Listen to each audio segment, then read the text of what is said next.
We made it back to the kitchen.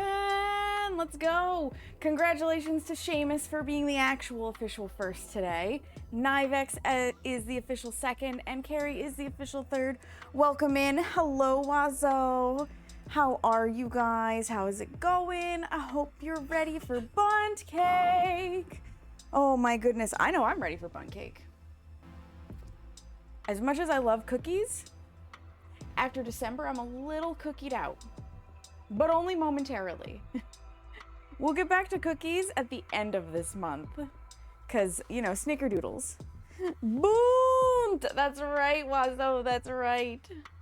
Oh, I'm also glad that I managed to make it to being live, because last night was, like, it's just been a nightmare trying to fix my sleep again, and it's always a nightmare to fix my sleep, but last night, I was tired, so I got off of the computer around like 9, but if I fall asleep before 10, I will be up at some stupid hour, and it's no good.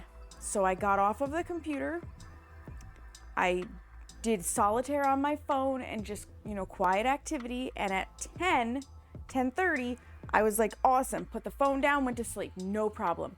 Seamus came to bed around 12:30. And for whatever reason last night, my brain was like, oh, Seamus is getting into bed, it's time to wake up. And I was like, what are you doing, brain? But I did the normal thing, got up and peed, because sometimes it's just my bladder. And at 1:30, when I still could not fall back asleep, I sat on the computer and played games until almost 4 in the morning. Because my brain was like, la-di-da, we're awake. Stupid brain. Stupid brain. So it was one of those like weird nights, and then by the time I fell back asleep around 5:30, I did not want to get up. I did not want to get up. I did not want to get moving. So we're an hour delayed. Seamus is fired, right? Ophelia, hi, welcome in. Here's a funny story. Hubs walked into the room last Tuesday morning. He let out a squeaky fart that startled you awake. The jerk, the jerk. How dare he, Ophelia? How dare he? That's tragic. That's tragic, terrible, and rude. It's so rude. How are you, Ophelia? Are you feeling better? Because you had mono again, if I remember right. Hi, Smeagol. What's going on, tiny boy? Me talking does not mean you're getting, nope. You can sit by that mat all you want, Smeagol. You literally just got fed wet food an hour ago. You wish, because you still have it now. Ophelia, that sucks. That sucks. I'm sorry to hear that, friend. I'm sorry to hear that. That's the worst. You know, if I remember right, I think I had backed this up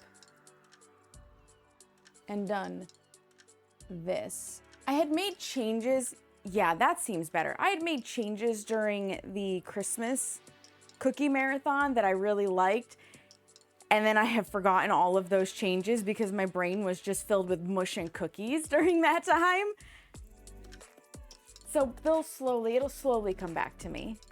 It's gonna last a while, you can tell. Oh, Ophelia, I'm sorry, that's rough. Dova, hello, welcome in. How are you, friend? How are you? Just finished a smaller version of the crochet bag. Was trying out how it looked when I changed the numbers. Oh, well, that's fun, Carrie. My brain was filled with mud and cookies. Mush. Mud works too, but yeah. Yeah, oh. Well, hello, Snow. I can show you. Hello, Snow. I suddenly realized that it had gone from, we have sun, to, wow, is it that late? And I looked and I was like, it is not that late. Hello, Snow. Snow! Yeah, they were calling for it at some point today, so I guess it's here. I just hope that it doesn't make the morning commute garbage, because I have a client tomorrow morning. It's 75 Fahrenheit today. Wazo, just rub it in. Just rub it in. I'm good today. Had a walk to my local Aldi, got groceries and exercise, and saved bus fare. Dova, that's amazing. Are you able to walk there now because it's closer or because it was nice weather? Farmer's carry, am I right? Just chilling, watching sports on the TV between skating and football. Oh, welcome in, Red Wing. That sounds like a good day. That sounds like a good day. Hera, why are you trying to eat my cord? I see you down there, little girl. You're not sneaky. And I know you're a cord eater because you've eaten some of my string lights. Hey, none of that. Electrical cords are not for eating or chewing or biting, little girl. She's giving me the, I'm innocent, Mom, look. Is it a brand? It's an exercise. Oh, yeah, the farmer's carry. I've heard it, and like I can sort of picture it, but I can't remember it exactly. I feel like it's similar to the fireman carry. Tell me more. Yeah, you go be rambunctious with your toys, Hera. I'm telling you, cats are wonderful, but cats are mischievous little bastards sometimes. They're so funny. They're so funny. So yes, today is cake, which also gives me extra time to get that P.O. box set up for cookie shenanigans before we bake cookies in 2 weeks, because in 2 weeks we're going to do snickerdoodles. Because I love snickerdoodles, and a lot of people love snickerdoodles. So in 2 weeks, snickerdoodles. So you start out like you're doing Romanian deadlift, pick up the weights, then walk as you carry the weights. Your back should be straight with shoulders back. Ah, gotcha. So for this cake, you do need a special pan. You need a bundt pan. And this is the new one that I got. Look at that. Look at that beautiful swirl. It's so pretty. It's so pretty. Seamus got me this for Yule. So I have this one that I'm going to use today. And then come, oh my gosh, I'm so excited. I have to show you guys these. Come autumn, my family got me a pumpkin bundt cake dish, which I'm very excited for. And they got me a pumpkin and like fall motif bread pan, loaf pan. So I'm gonna make the prettiest cakes and the prettiest loaves of pumpkin bread for Thanksgiving. It is gonna be so good. But they just, like, that is not the motif that we want for right now. So we're gonna use this one. We're gonna use the pretty swirly one for the bundt cake today. The pumpkin bundt looks like it might be hard to get released. I don't think it will, Wazo. I mean, it does have a lot of little intricacies and stuff, but in my experience, if you use oil and flour, or the oil flour combo from Pam, like, thank you Pam, best baking buddy, they just pop out. No problem. We'll find out come autumn, because we're gonna pick a cake. We're gonna pick a bundt cake to make just so that I can use that pan. Got more books today, including second book on nail binding. Ooh, nice, Carrie. Cats live by 2 rules. If it fits, I sits. And if it looks like yarn, it's getting chewed. You're not wrong, Red Wing. You're not wrong. Going to frog a hat that I made a while ago to reuse the yarn. Oh, that'll be good, Carrie. Pam with flowers, OP. Right, Wazo? Right? I found that, gosh, I want to say it was like 4 years ago now. 3 or 4. And there's no other Pam for me at this point if it calls for butter and flour. Like, that is the Pam. I have shown you guys, though, how to butter and flour pans before, because it's an important skill to know. It is an important skill to know. But Pam makes it so easy. DH, hello, welcome in. Doing nail practice, want to pop in and say hello? Enjoy your nail practice. Enjoy it. Oh, cat hair. Cat hair all over the place. That's how it goes, right? It just always with the cat hair. I feel like, I don't know about for you guys, but I feel like the camera is dark today. I need your exposure. Not that much though, because then I glow.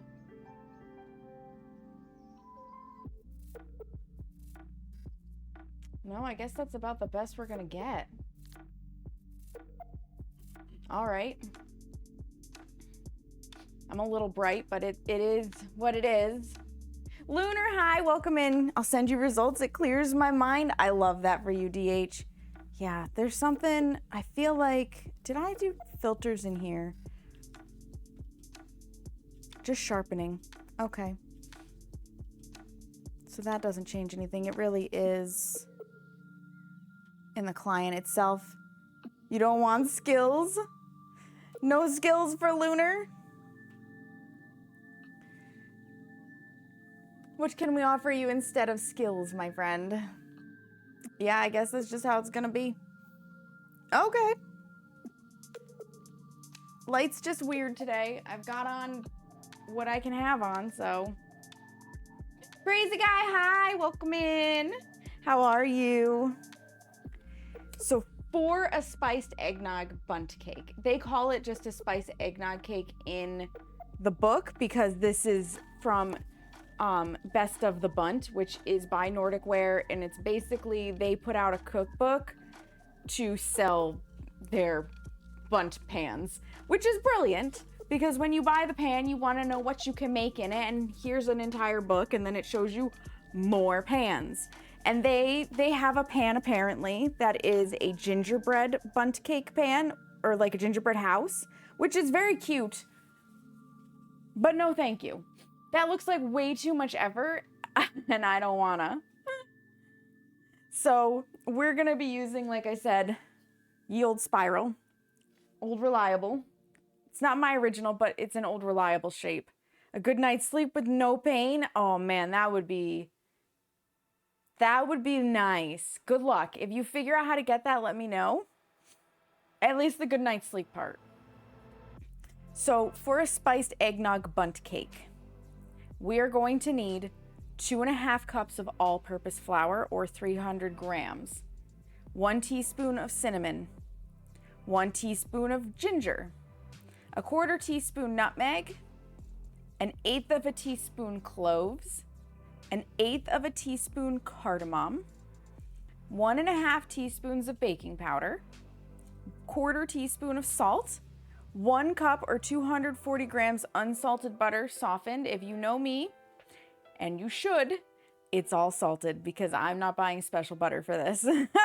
1.5 cups or 300 grams of granulated sugar, 4 large eggs at room temperature, 1 teaspoon of vanilla extract, and 1 cup or 240 milliliters of eggnog warmed. Now, they don't specifically say what they mean by warmed, so I've pulled my eggnog out of the fridge, and what I'm gonna do just before we use it is measure it and then stick it in the microwave for like 30 seconds, and that'll warm it, in my opinion.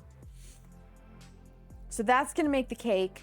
There is an icing. The icing calls for 5 tablespoons of unsalted butter melted. Again, screw it, it's gonna be salted. 2 cups or 240 grams of confectioner sugar plus extra if you wanna, dust it. 1.5 teaspoons of vanilla extract and 3 tablespoons of milk. So we're basically making royal icing. The milk will thin it to the consistency that we want. So if you use less milk, you'll get a stiffer icing that you can actually pipe like they showed in this picture to make all the pretty details. We don't need to be able to pipe this. Okay, we do not need to be able to pipe this. I am going to thin it out so that we can drizzle. And then you can dust it with extra confectioner sugar if you want. So that is the game plan. Melatonin and magnesium. So I used to use melatonin for sleep, and it was great for like the first 5 nights. Slept like a baby, slept like a log, was out quickly. Oh, it was so good. And then on night number 6, it woke me up. Instead of putting me to sleep, the melatonin did exactly the opposite, and it woke me up, and I couldn't sleep. I had terrible insomnia. So I stopped taking it for a little while, and I would do it here and there to try and break the cycle. And so long as I wasn't taking it consistently, I could once again take melatonin for like 1 or 2 nights in a row and I would be fine. And now I'm to the point where I get the melatonin nightmares. So it puts me to sleep, but it's not exactly restful. So I've had to toss melatonin out the window. I have tried the magnesium route as well, and unfortunately the magnesium doesn't seem to do anything for me. So it's a shame, but I did try. I know it works great for some people, just not for me. Doing good. I legit just did a daily self-care by taking a nice long bath and soaking in some Epsom salt. Crazy guy, that's amazing. That's amazing. Okay. I do have the overhead cam for you guys again, so we'll be able to work with that. Speaking of the overhead cam, there's like flour floating in there. I have hive-minded with other people, and the general conclusion with the ball sack cookies is that yes, I can make them on stream with 2 caveats. Caveat number 1, there can be no overhead cam while I'm punching those cookies out because the cookie cutter is too realistic. Caveat number 2, I have to do other shapes alongside of the ball sack cookies so that they are not the sole focus of the stream. If I do those 2 things, it should be able to be TOS friendly, and then we can make ball sack cookies together in February, because who doesn't love a good ball sack for Valentine's Day? Thank you, Seamus. These nuts! Thank you, crazy guy. I made these earrings. I made them years ago, but I love them. Yeah, so just to be nice though, so you guys can understand, we're gonna have a real quick show and tell of why. I mean, it's in the Discord, but a quick show will make you understand, and also it'll give you an idea of how big they are. Hi, Gothic Fairy Queen, welcome in. There it is. That is the cookie cutter. So that's why they cannot be the focus of the stream. It's too realistic. And that stream will have to be marked mature content. Like, we will have to put a mature rating on it, which can hinder people coming in to see things, but to be TOS friendly, we will do what we must. We will do what we must. That is the infamous now cookie cutter, because I made a D's nuts command. Because you guys are savages and I love you. I have to do a mix. The doctor did I can't legally prescribe it because your insurance will not fill it, as you can buy it over the counter. But this is me strongly suggesting you do this. That's a good doctor though. That's a good doctor. Like, it's always nice when the doctor recognizes that sometimes supplements are what you need. That they don't have to go straight to the Ambien or what have you, that sometimes you can get away with less is more. Seamus is into the very last dregs of the cookies. Okay. So, I need to get out an extra bowl. I think. Well, let me think about this. No, you know what? I can get away with a large mixing bowl. No, a large measuring cup. Ugh. Which is great, because I would use it anyways. Okay, so into a large bowl, aka mixing measuring cup, we're going to sift flour, cinnamon, ginger, nutmeg, cloves, cardamom, baking powder, and salt together. Basically all of the dry ingredients. So we need 2.5 cups or 300 grams of all-purpose flour. I still haven't decanted this into my glass. I will be doing that while this cake bakes. Speaking of extra flour, this is clean. It's just one of those things that happens because my sifter sheds and it sits inside this measuring cup.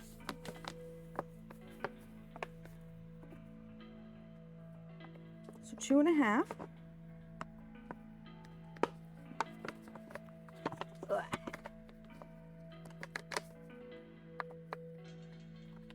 Come on, flour.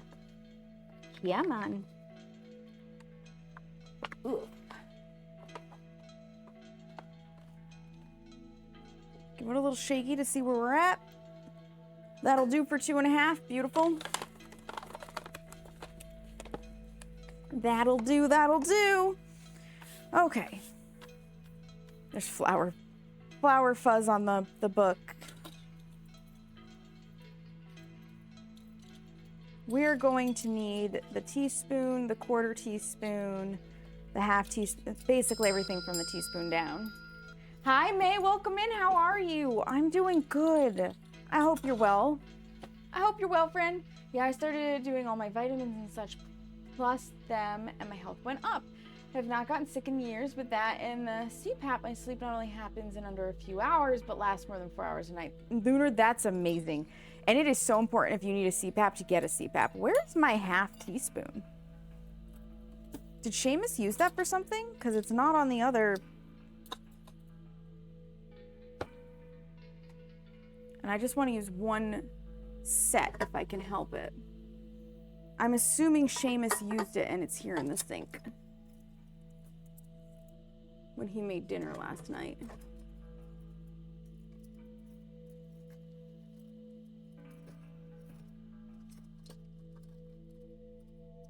What the heck? Where is? It is not in the sink. Did it just get tossed in here? And not on the ring?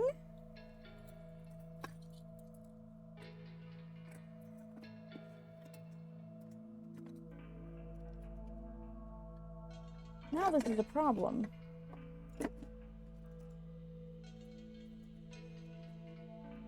Because, well, yes, I can take the one off of the other ring and use that. That's not the point. There isn't two on here, is there?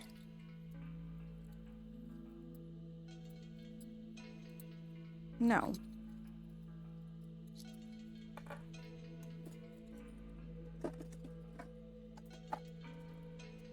Not in, no, because he's done all of the dishes. It's not in the sink. I'm gonna need that anyways. I'm gonna need that anyways. Okay, where is my other half teaspoon? This is now a mystery that has to be solved. Cannot go on without it. I'm doing well. Eating some lunch currently. Ooh, what's for lunch? What's for lunch? It didn't get put in the wrong side, did it? I mean, I'm gonna need that. No, it doesn't look like it. Seamus, what the heck? Where is? That's the spares.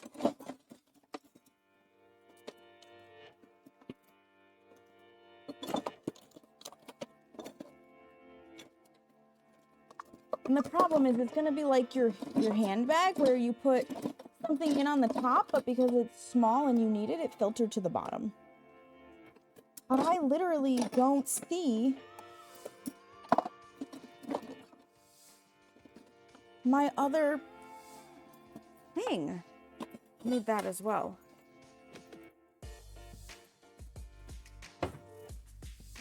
Where the heck would a half teaspoon measure go?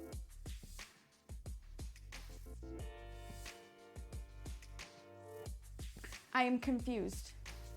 I am confusion. It didn't get put in here on accident, did it? I can't imagine why it would, but I mean, stranger things have happened.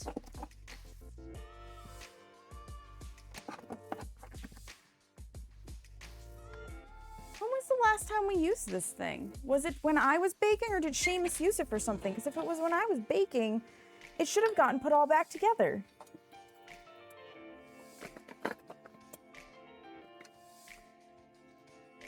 The half teaspoon. One of the measuring spoons is missing. Which one? The half teaspoon. Yeah, I just used it for the spices for the chicken. It should have been washed. So it should be in the drain board. Or it should be, well, no, it should be in the drain board if it's anywhere. But I'm pretty sure I can put it on the mat. It is not on the mat, Seamus. Is it just super buried in here and I missed it? Well, I guess we're putting some dishes away real fast because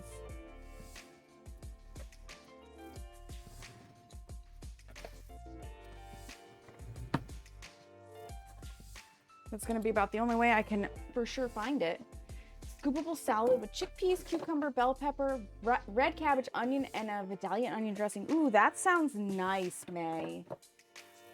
I totally feel the I have lost the thing and I cannot rest until this one. Right, Wazzo? Flipping through the beaded bug book, seed beads, and fine wire for 3D bugs. Very cute, though. Oh, yeah, wire. I always did all of my bug stuff. Oh, my God, it's all the way at the bottom. It fell down under... Like... It laid down instead of standing up. What, Smeagol?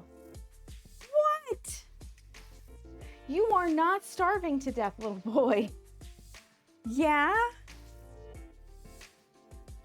What's wrong? He really wants me. Okay, we found the thing. He really wants food. Like on his mat. And he's not gonna rest until I put food on his mat, so we're just gonna dump a little out of his dry bowl. This is his latest and greatest. If it's not on his mat, he doesn't want to eat it. There.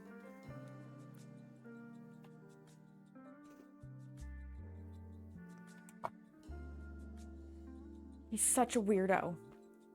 Like, the bowl, where his dry food is has not changed in 7 years. But all of a sudden, he will only eat food if it's put on his mat where he gets his wets.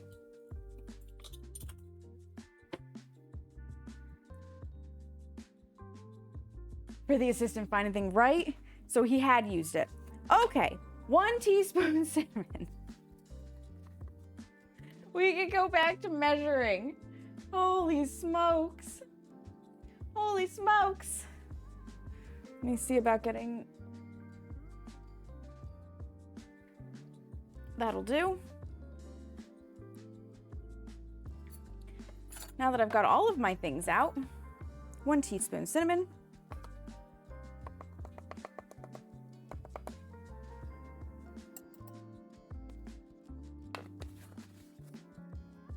Seamus is playing ships right now at the same time. 1 teaspoon of ginger. I have more ginger, don't worry.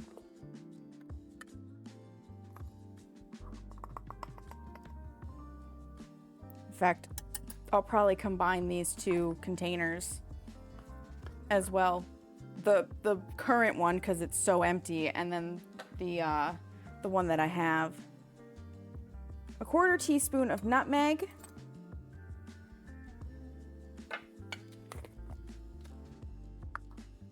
This will definitely be a spiced cake.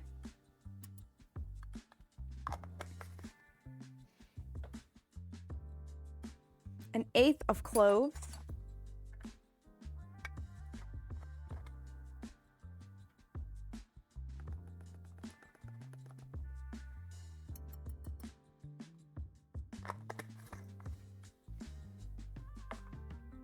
And an 1/8 of cardamom. This Seamus went out and bought for me, because we didn't have this in the house. So this is a fresh open.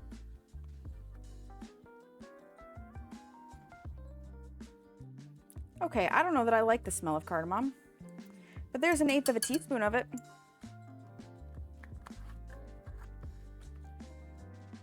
Quarter teaspoon salt, which we are going to drop to an 1/8 because I am using salted butter. I did not pull out the garbage can, so I'm just gonna do this over the sink real fast. There we go.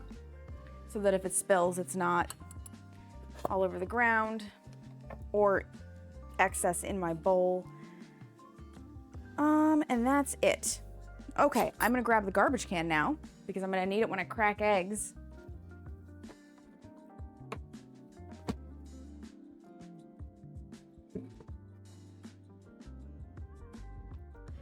And to make this sifted, I'm gonna use just a basic whisk,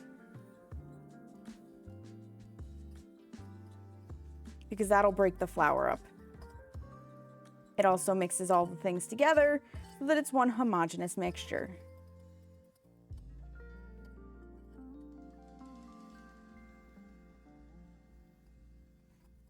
Yes, if you need something, Smeagol, go bother Seamus. Go bother your daddy. Legatus, thank you so much for the raid. Welcome on in, Raiders. My name is Saknika, but you may also hear me called Sam. I'm a member of Everbreak Global Gaming with Legatus and Set the Tone stream teams, and a variety streamer here on Twitch who does everything from bake to create to sometimes gaming. And today is a baking stream because we are making a spiced eggnog bundt cake. Legatus, how was your stream? How did it go? What were you up to today? Oh, a loft. I was lurking you. So now I'm lurking myself. You guys, if you don't know Legatus, 10 out of 10 good people. You should definitely follow them. Wonderful content creator, very friendly, very cozy vibe, plays a lot of like 2-point hospital, 2-point museum type games. A loft I don't know much about, but I'm assuming it's a survival style game. You won't be disappointed. You won't be disappointed, so definitely hit that follow button. Definitely. Welcome in, Legatus. Hello, T-Church. Hello, Tacky Corgi. Hi, Chris. Another one of my beautiful teammates. I heard this would be cake. It is gonna be cake, Legatus. We came for the cake. Excellent. Was a good times. Got to play with Chris and give a copy of the game away. Oh, that's so fun. And thank you for the follow. We do have anonymous follows here, so if you want to follow and not chat, you don't have to. Your lurk is preserved. Legatus, that sounds amazing. What a good time. I hope whoever won the game enjoys the heck out of it. Enjoys the absolute heck out of it. We are in the middle of mixing our dry ingredients. We've just finished that part. We're gonna set them aside. And by setting them aside, I mean on the table behind me because that's the space I've got. And we now have to cream the butter and the sugar together until smooth. And of course, Legatus, if you have to raid and run, if you've got to go get that post-stream self-care, don't let me hold you here. I'd love to have you. I would love to have you come and chill and stay. But your self-care is important, and post-stream self-care is especially important. You've done a lot. You've been busy. Your brain might need a break. Your bladder might need to have a little bit of a piddle. So if you got stuff to do, don't let me hold you back. But you're always welcome here. You're always welcome here, friend. All right, let me make sure that I click on the right one because it'll be bad if I don't. Okay, so we need to cream together our butter and sugar. So in America, butter comes in sticks that are half a cup each. So I know I just need 2 sticks of butter to make 1 cup. It's supposed to be unsalted, but mine is salted because YOLO. This has been out for about 30 minutes, so it's squeezable. Like, squeezable, I don't have to exert much pressure, right? But when you open it, you can kind of see this. It's not melty. It's just starting to pull away from the packaging, and that's what it means by room temperature or softened, because not everybody's room is at the same temperature. So 1 cup of butter softened, and then we need 1.5 cups of sugar, granulated. Now a measuring cup. That is flour. Grab the right bag, self. Grab the right bag, self.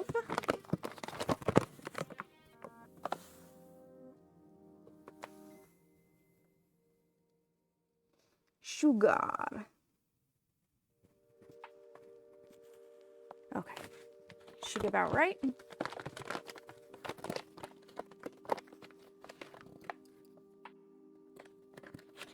Set that back aside.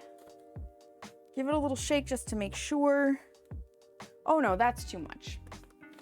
That is too much, in fact. I gotta go do the lunch, so we'll be back. Save me a slice. I will save you a slice. Enjoy your lunch, Legatus. Lunch is important.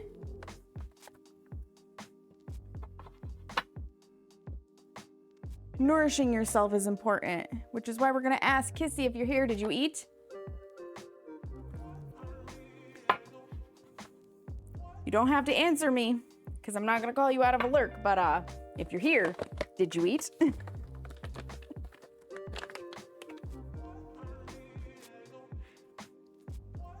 I only say that because I know Kissy is usually everywhere. So she's like Mare, she's everywhere all the time. Just triple checking.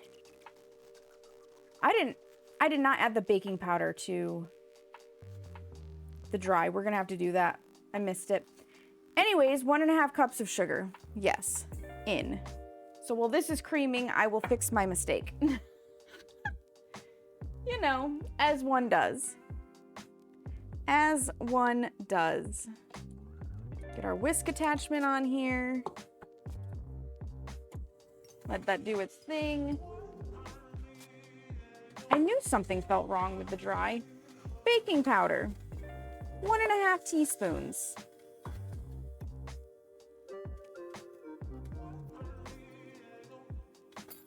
The entire reason we went on a mad journey to find the 1/2 teaspoon.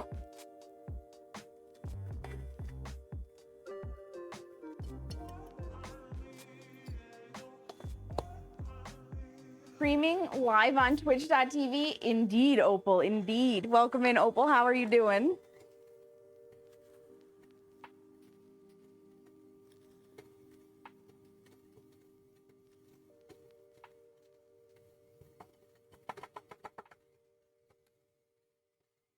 Now I'll set it aside again and have some water. Because this has to go until smooth. That's still chunky. So we just let it. We just let it do what it's got to do. That's the way of the world. In fact, while it does what it needs to do, I'm going to just close this book and set that off to the side. And we can decant flour into a container. Make it one. No, I think that's in the right spot.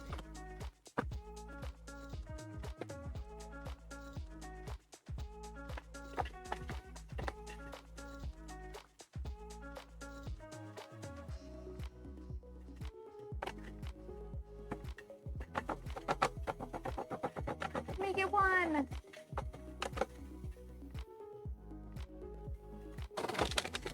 And then that's one less thing that's sitting on my shelf. I'll go put it away even. Because if you clean as you go, it's so much easier. It's so much easier.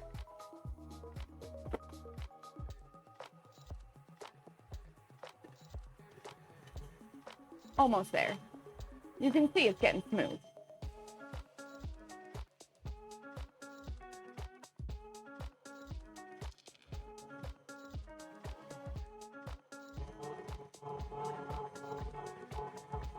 That looks smooth to me.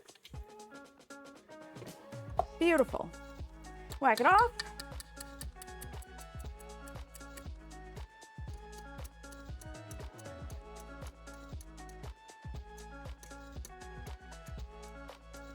Pretty sure we're going to be using this again. Grab the book for the recipe. All right. About 4 minutes. Beat in 1 egg at a time. Scrape sides of the bowl after each egg and then beat in the vanilla. So first we're going to scrape the sides of the bowl.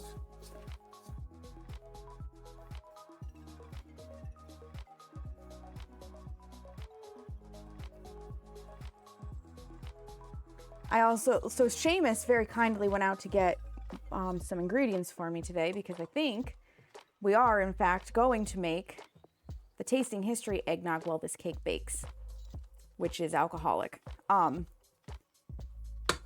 was correct. So he went out to get the missing alcohol, brandy, and he picked up the needed heavy cream and extra milk, but neither he nor I counted the eggs, and we have exactly enough eggs in this house to do this cake and the eggnog, and then we will have 0 eggs in this house. So we will have to make another trip to the store for eggs after this. But 1 egg at a time. So let me just put this back on so it's ready to go. So I've already pulled 4 eggs out. Hi, Hera. Yeah, I see you. Yeah, you're very cute. Is that so? Yeah. They can kind of see you back there. Yeah, hi. Is that so? You have a lot to tell me? Mm-hmm. She's purring and like talking to me. I'd say crying at me, but it's really talking. Now, if you don't want eggshell in there and you're not confident on cracking eggs, crack them into a separate bowl. I have all the confidence in the world that I will not get a giant wad of eggshell into my cake.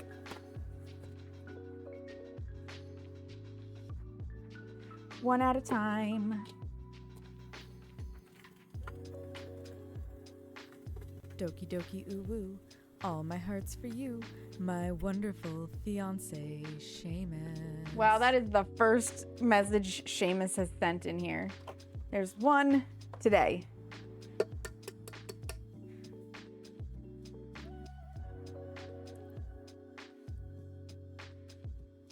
Ah, there's 2. Sometimes the shells just don't want to like split, which is a good thing. It means it's doing its job to try to protect a baby chicken, but I need it to break. Ooh woo.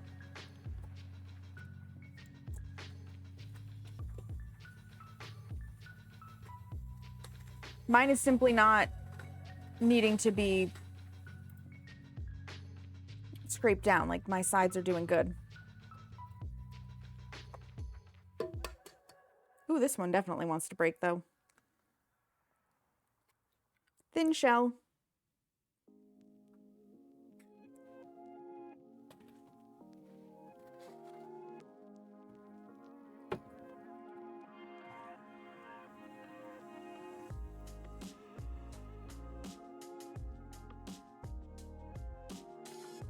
For glorious eggs, this last one has like schmutz on the shell that I want to take off real fast. So if you'll excuse me, I have an egg scrubber. It's supposed to look like a chicken, but his little thingy came off to just take care of this, whatever it is, so that it's not potentially in there if it like touches the shell.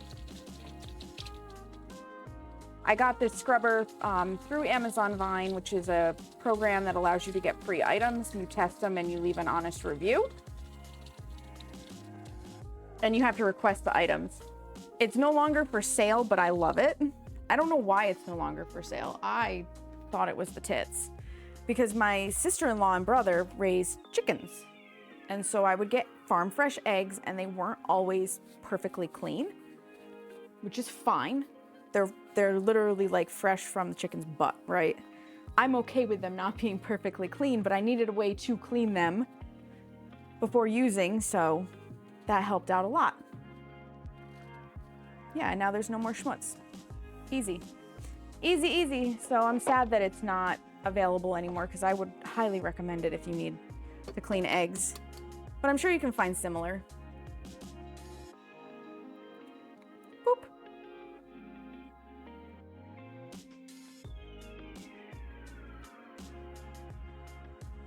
Contain yourself, egg snot.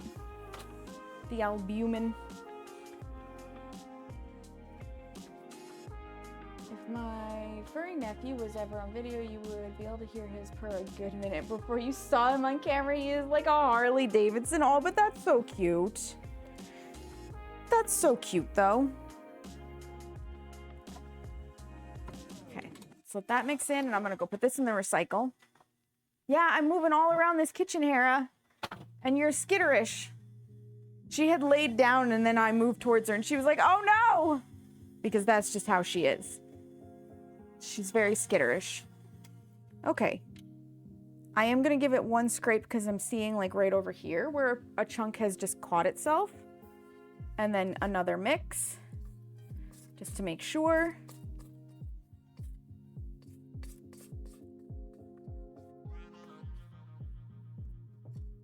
Got some nice air in it already. Nice and foamy and ready. I'm here for it. I love it.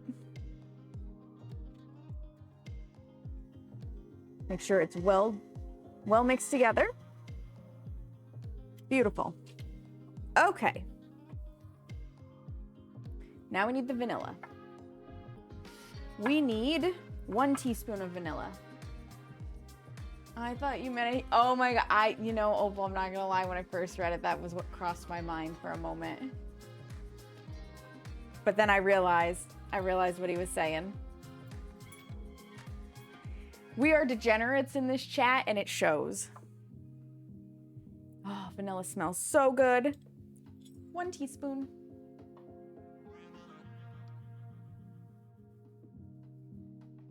Boop. I don't even care if there's a little extra. It's vanilla. A little extra won't hurt. If you dump in like a ton of extra, then you've got a problem. Wipe down the, because it splooged, I wiped down the edge so that it doesn't, you can see kind of in the cap, it's already got some in there. I don't want more, and then it seals itself shut and it's a real bear to get open again. LOL, and I wish I could teach him how to meow something close to Toasty, big cat. I pitch little meows. Aww. You know a lot of furries online. You know what? There's nothing wrong with that. There used to be like a anime and gaming convention, small, near me at a local college. It has since shut down. The pandemic basically murdered it, like it did many things. But for whatever reason, that particular convention was very popular with furries. So while I didn't necessarily meet them because I was shy and I didn't talk to anybody necessarily unless they really liked my cosplay, which happened a couple of times, I have been exposed to them. They seem like genuinely nice people. Okay.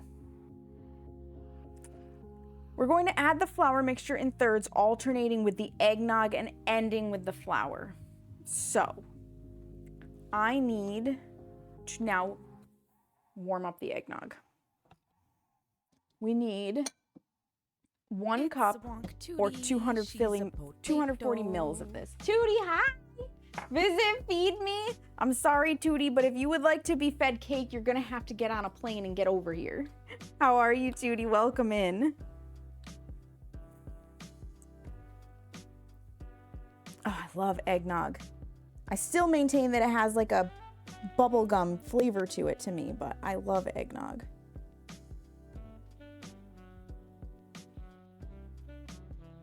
There's 1 cup. Oh no, there's extra left over.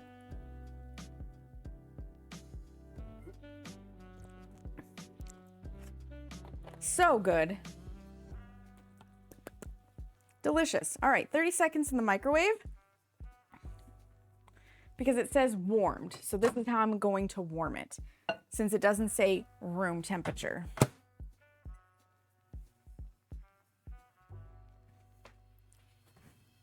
Get my eggnog mustache off. Run to the airport, absolutely. Come on over. Remind me to show you later the things that I 3D printed for my mixer. Ooh, I can't wait, Wazo. I will remind you. I'm gonna put the rest of this in the fridge. Because between myself and Seamus, it will get drank. All right, and we're gonna need the dry ingredients. We're gonna start with those in there.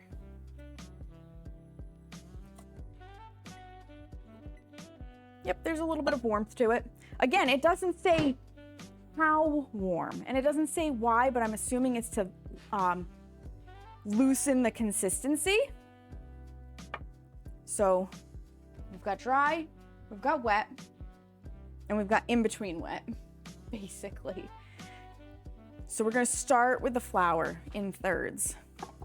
So approximately a third. You don't have to be perfect on this. And then, because I don't need a face full of this,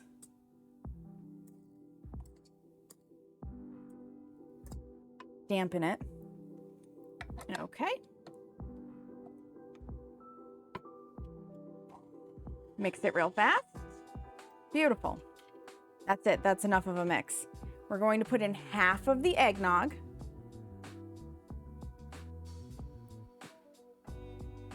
Approximately. Oh, I'm so good. At least today. Normally my ability to eyeball half is atrocious. I don't trust it. Not to slop. Again, we'll just give it a little help. Not a problem. Ooh. Smells really good. Very good. We need another third of the flour because we need, remember, we need to end with the flour mixture.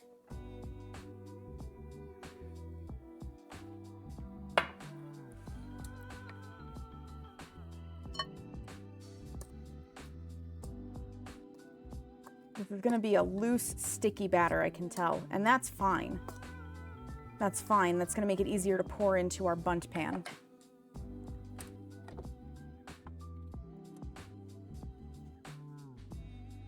Okay, streaks are gone. It's in. The last of the eggnog. Yeah, I'm assuming warming it is just to make it a little runnier. That is why I really like some of the books I've gotten outside of mass publishing, I guess is the best way to put it. The ones that are made by YouTubers and stuff, because like Claire Saffitz and Anne Reardon both take the time to explain the why of the step that you're doing. Like, why does this need to be sifted? Why do you want to warm this? What temperature are you taking it to, etc., etc., so that you understand what you're looking for. And I've gotten so used to that that now that I'm with a cookbook that doesn't tell you why, I'm like, speculation. Speculation. Dampen these nuts. If you want some printed, I can ship you some in exchange for snickerdoodles. Oh, that? I'll have to see what you've made, Wazo, because that's tempting. I'll dampen these nuts, Opal. What a deal, right? Oh, the snickerdoodles. The snickerdoodles are in 2 weeks, Tootie. 2 weeks to snickerdoodles. So if you're interested in snickerdoodles, keep an eye on the bakery. I should be able to give more details next week. And by next week, I mean tomorrow, because that is technically next week.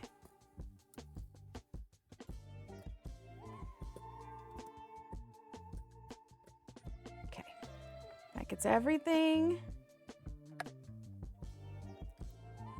neatly dampened. That back on. I smooshed myself. You're interested? Excellent, yes. Then we're mixed. This back here. Okay. We're going to pour the batter into a prepared pan. So they want you to grease and flour a bundt pan that you'll be baking in. This is the fun part with Pam with flour. Let me just scrape this off real fast here. Oop.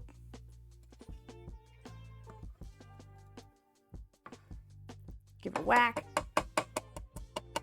Yes, I will absolutely be licking this. Because this is now used and not going back in the batter. I have free reign to lick the spatula. But I do try to get as much off as I can. Good enough.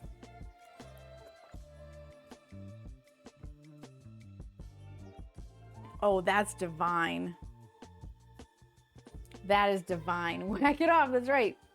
Pan with flour, one of the best baking shortcuts ever heard. Seriously. You want to try some, Seamus?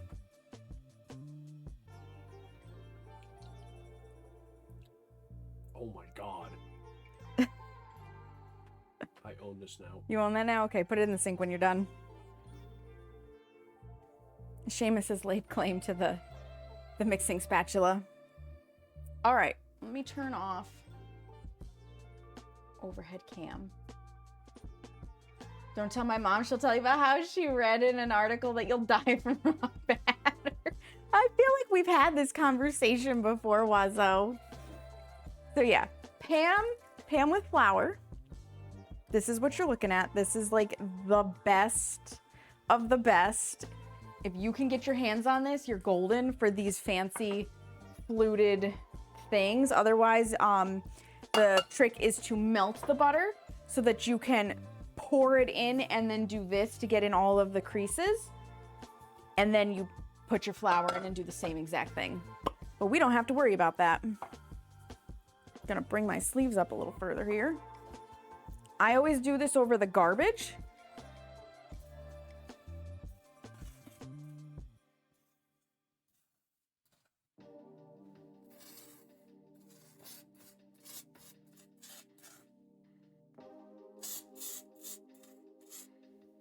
Got to give it a nice healthy coating.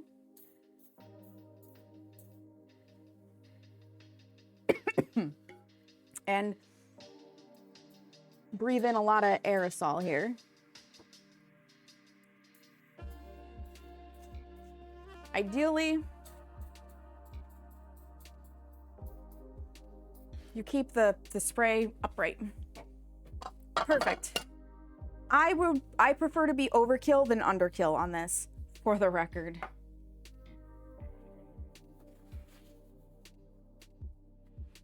Yeah, this is gonna be a delicious cake.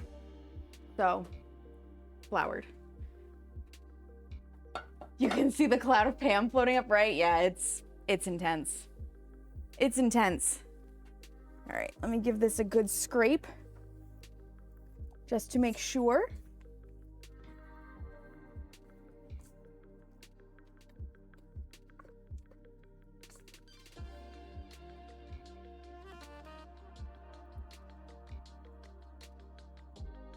Yeah, this is gonna quickly become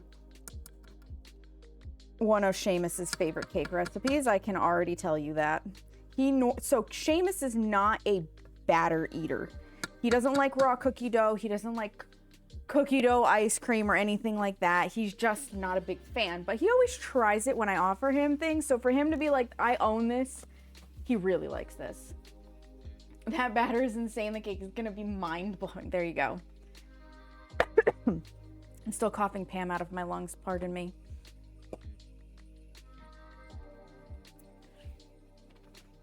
You know what? You probably want the top down for this one. You probably want the top down for this.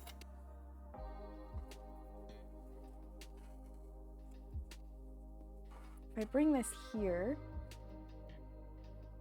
Nope, that does not make it better. That makes it better. Okay.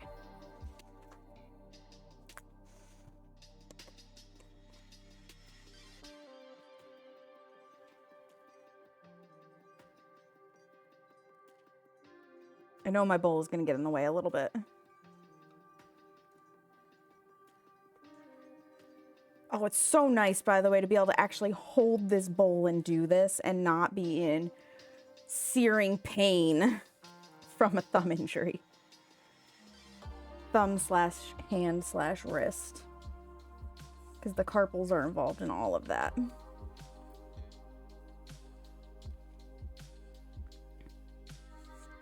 Not as thin of a batter as I was expecting, but it is pretty thin. Definitely sticky, which is to be expected. I have not worked with an eggnog batter that isn't sticky. Because I used to make eggnog crinkle cookies, and then I decided that they were just too obnoxious, and I cut them because they weren't a favorite.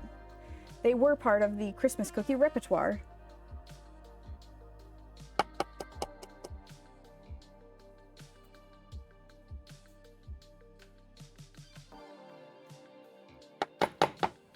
Beautiful. I'm just gonna tease this with my spatula.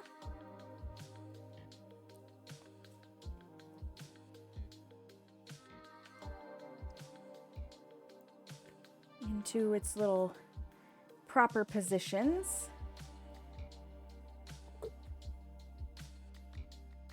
Flatten it out a little bit on the top.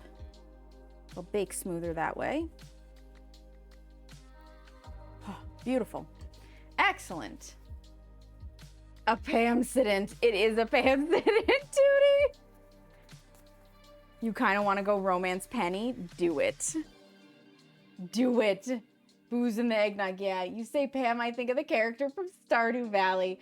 Oh my god, I love Stardew Valley, though. I love Stardew Valley. Oop. I knew I was going to do that eventually. Hit the wrong visibility eyeball. You'd feel like you were cheating on Abigail. Seamus really does like Abigail. All right, we need to preheat the oven to 325 Fahrenheit, which is 170 Celsius. Boop, boop. It's a little bit of a low and slow recipe. Start, oven light on, so I know I've turned it on. I should have done this before I started with Pam, but you know, whatever. Whatever, we can wait. Yep, and we're gonna bake it for 50 to 55 minutes or until a toothpick entered into the center of the cake comes out clean. Then you cool it for 10 and then you flip it onto a rack to cool the rest of the way. Goth girls. Yeah, Seamus likes his goth girls. So it'll take like 5 minutes for the oven to come up to temp. That's not bad. In the meantime, I can get the book full of flour over onto the table. Stack these guys up a little bit. Because I don't know, I know I won't need Pam. I don't know what I need all of my stuff for actual eggnog. Set that over there. I know I don't need the mixing bowl or those. I can like this though.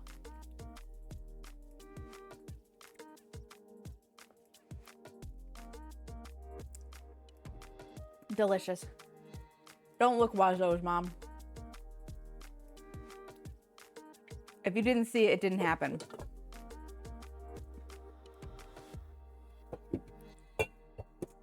Okay, let's get water into these.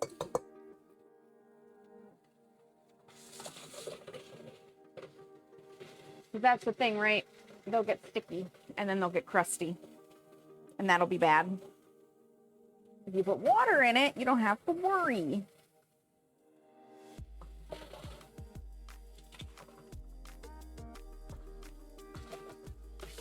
Beautiful.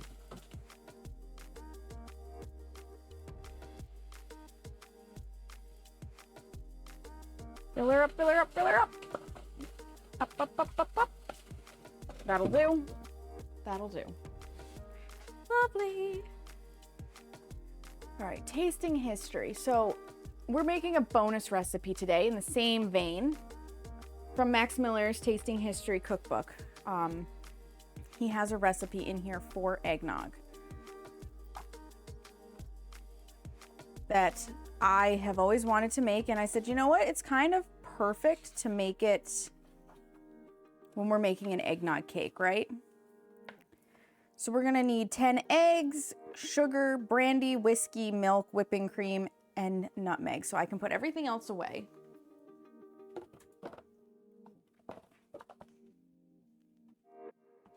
So no salt, no baking powder, no vanilla.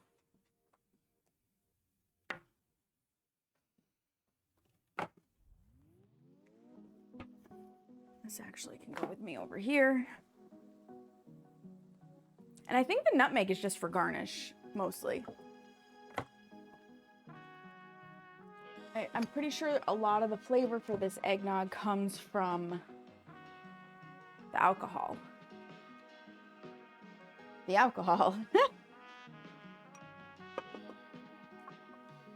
Vanilla. Oh, right. I wanted to combine the gingers. Let's do that real fast, too.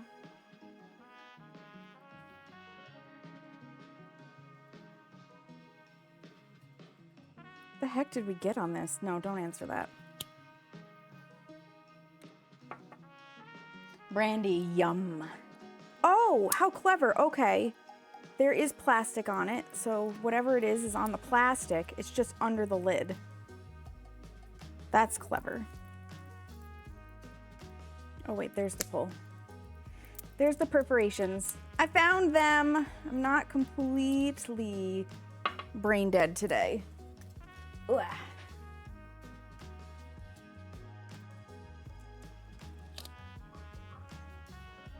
Do I have the room? You know, they did a good job on making sure that was full. I don't actually have the room to decant this. Okay. So that's a thing.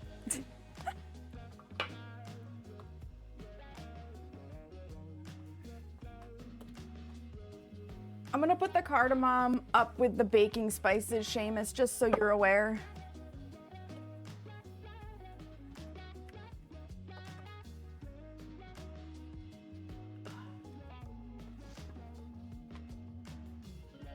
You're welcome. So there's the nutmeg. Brandy is out. We need the whiskey. And that'll be it. I'll leave the milk and stuff in the container. I think this means we're using the 2 gingers because I'm pretty sure 2 gingers is the only whiskey we have in this house. It calls for rye whiskey. We're using Irish whiskey. A wee touch of the Irish. And it's literally called 2 gingers. You have a mind like a steel trap. Thank you very much. Yeah, okay. And if you forget, you've got video evidence. You are not wrong, Tootie. Because he will probably forget. Your witness is exactly what though. Okay, the oven beeped. So it said 50 to 55 minutes. So what we're gonna do is set my timer on my phone for 50. Check it at 50, and if it needs more time, then we bump it up for another 5 minutes.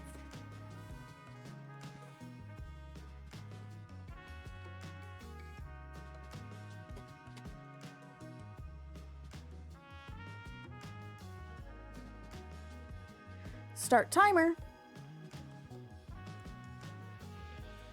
Just because it's rusted shut. Yeah, that is exactly it. Rusted shut there on your brain. So much flour dust. Everywhere. Into the garbage with you. And I got a little bit of batter all over the place too.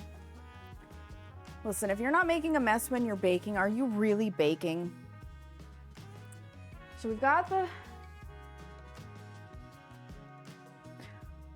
We're gonna need more whiskey than that, I have a feeling. Let me grab the other bottle.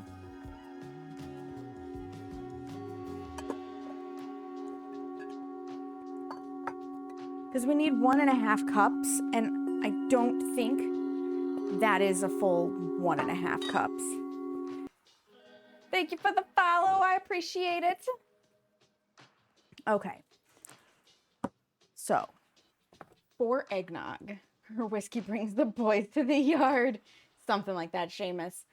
For classic eggnog, we need 10 large eggs, 3/4 cup or 150 grams of granulated sugar, 1.5 cups or 350 milliliters of brandy, 1.5 cups or 350 milliliters of rye whiskey, or in this case, Irish whiskey. Seamus assured me it's basically the same thing.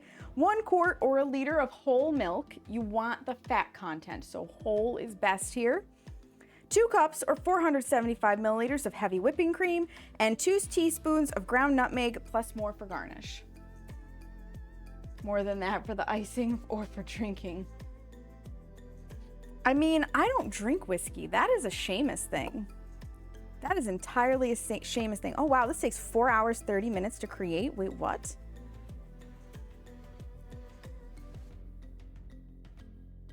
Ah, so we won't, well, you know what? It says we have to let the flavor develop it. We're gonna try it right after we finish creating it. You know this is how it goes.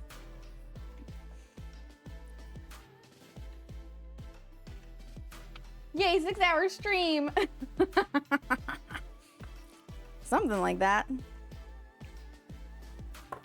Hold on a second here.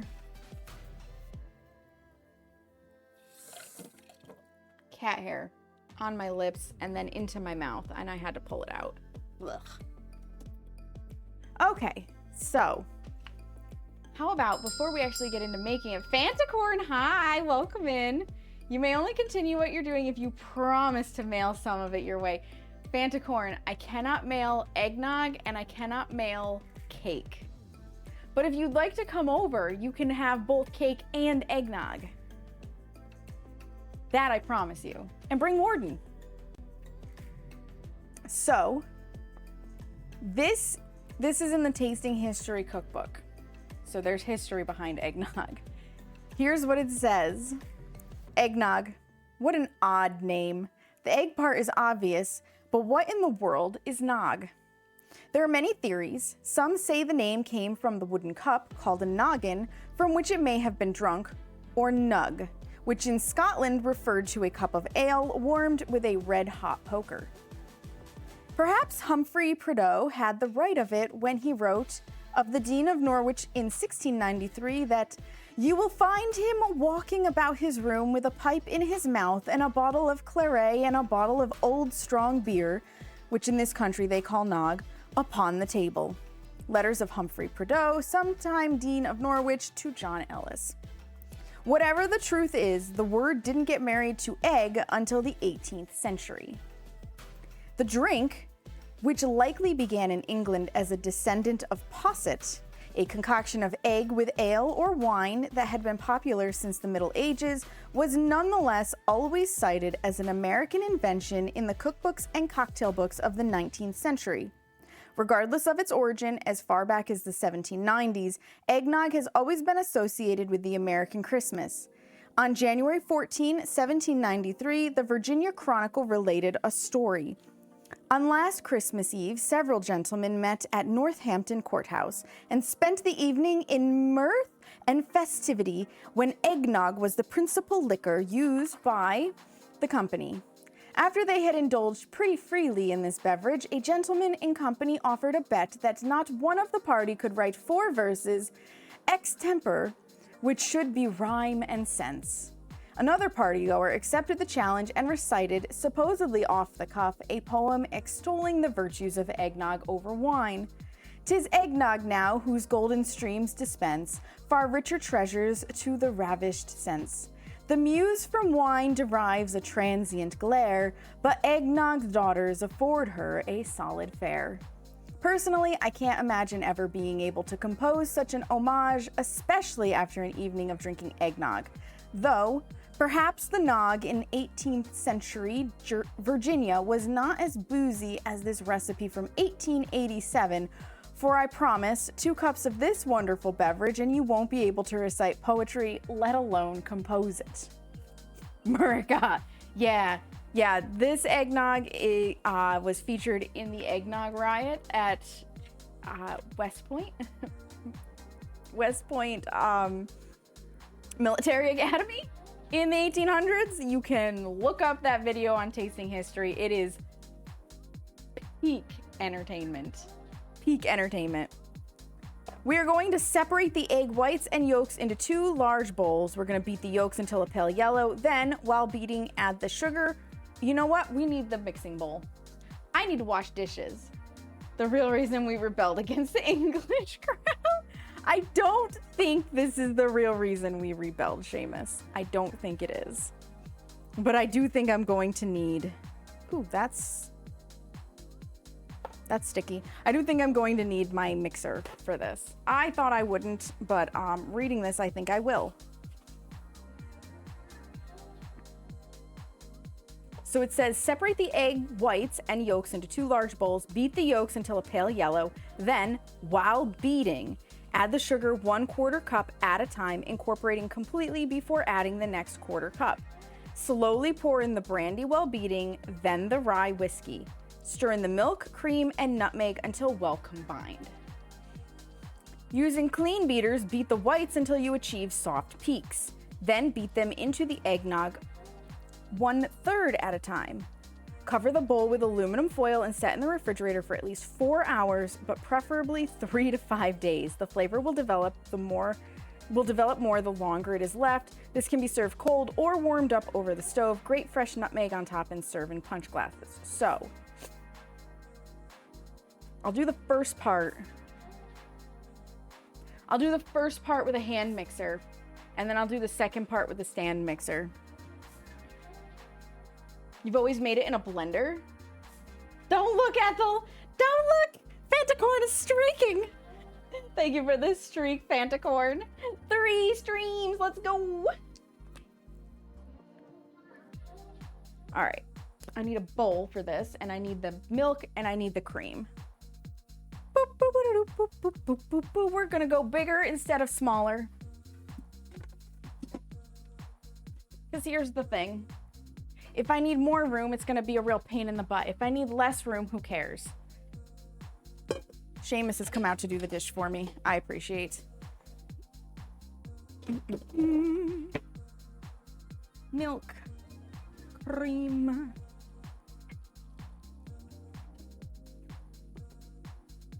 This is 1 quart, isn't it? No, it's more than. So we will measure. Okay. So we're gonna separate the whites and the yolks. And we actually have to be, oh my God.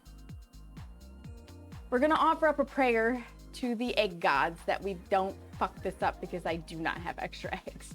I cannot get yolk in the whites.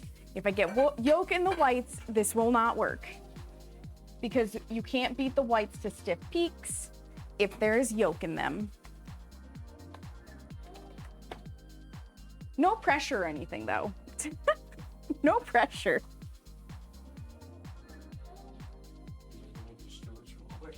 No. No, no. He asked if he was running to Stewart's real quick. 10 eggs. I would like a cereal bowl, though. Ugh. Thank you. Okay, spare bowl. I'm gonna put the yolks that I'm using into this bowl, and I'm gonna put the whites that I'm not using into the little bowl. That's what we're gonna do. Failure is not an option. It is not. You've got to be yoking me. I know, Fantacorn. Welcome back, Legatus. Welcome back. Okay. Well, this will be fun. I need... You know what? I don't need the book right now. The book can sit behind me. I'm trying to make as much space for myself as possible to do this as carefully as possible.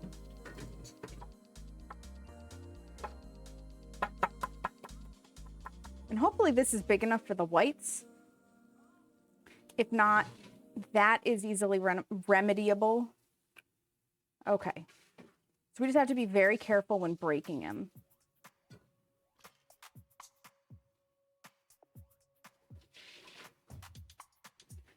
And it's okay if there's white in with the yolks, it's just not if the opposite is true.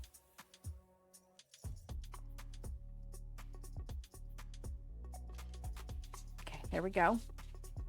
It's 1.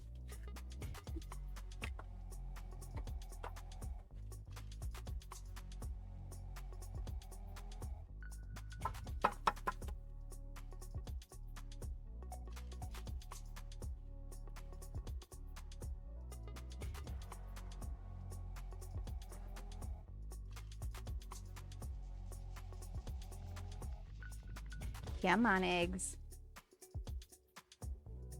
Let go of your white. Thank you. Into that bowl.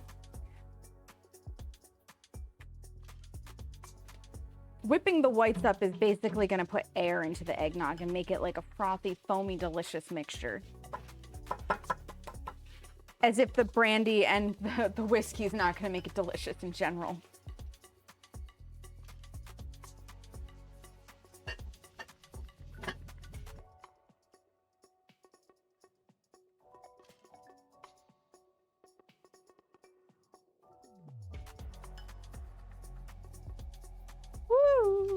Carefully now.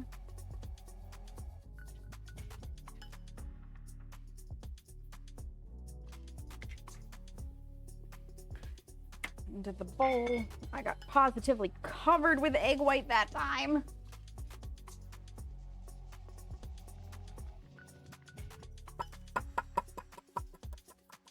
Thank you for getting my bowl washed, Seamus.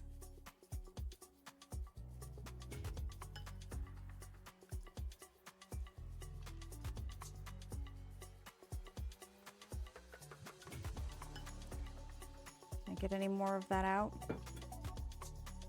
Not easily enough. Woo! There was a little bit of extra snot dangling there that I didn't see.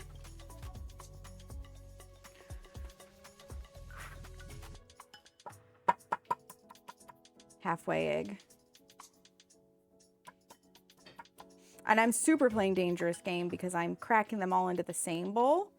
So if I get one little bit of yolk in here, the whole of this is useless.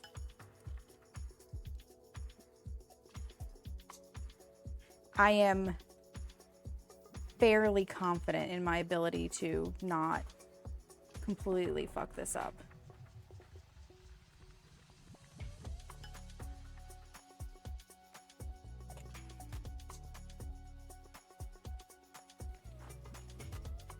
Okay, we're halfway. Husband, we should get a fancy yolk separator. Me, watch and learn, right? So we have a fancy yolk separator, and I have found that the way they make them today is not the way they made them in the past. So the one at my parents' house has thinner sides and works better than what Seamus and I bought. And I grew up using a yolk separator, one of the fancy little ones that you hook onto like the edge of a cup or whatever. And then I saw Cupcake Gemma on YouTube doing it this way, and I was like, oh, I can do that. And I've never gone back. I've never gone back. This is just, it works so much better in the long run. Is a cute little redhead. You learned in home ec, yeah. Where is it? Just in case people have never seen this before. It should be in here. Yeah. So this is a yolk separator. You can like set it on the edge of a bowl. You crack your egg into it. The white is supposed to come out of the holes and you're good to go. But those ones are like really big. That is not how my parents' is, and usually what happens is the yolk breaks and then you have a problem. So I don't use it.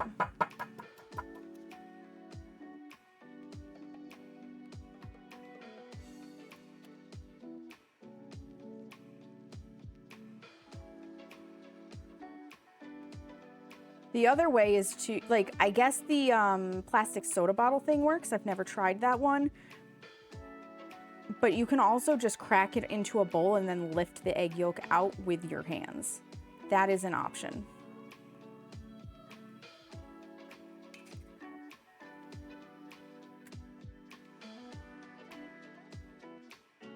Just use your fingers. Exactly, Wazo. I grew up using a yolk separator. The shell. Yeah, there you go. There you go, Opal.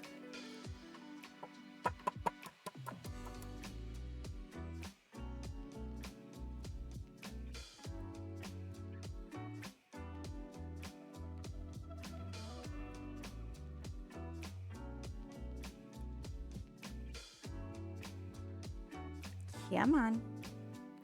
Let gravity do its thing, please. You can let go. I promise it's okay. It's okay. Oh, you're gonna make me use my fingers on this one, aren't you?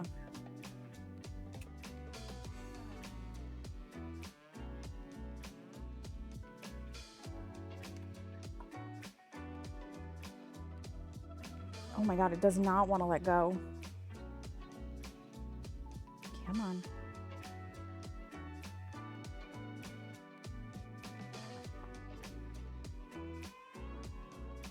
There we go. That one was stuck. Needed assistance. And that's how you use your hands. Now I need to rinse them because, oh my God, I don't like that feeling.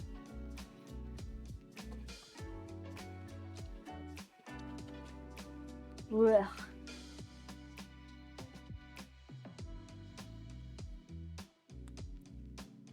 Okay, now that they're not full of egg white. But my mix is not full of egg yolk. Hi, Tamiti, welcome in. Just pass it back and forth. Yep, yeah.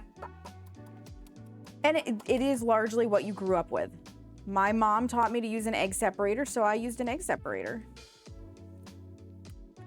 I don't know if it was like one of those cool gadgets that she found and just really liked, and so that was what she used, or if she thought it would be easier for kids to learn that way. No idea. It's just what I grew up with. That shell cracked so weird. 1 to go.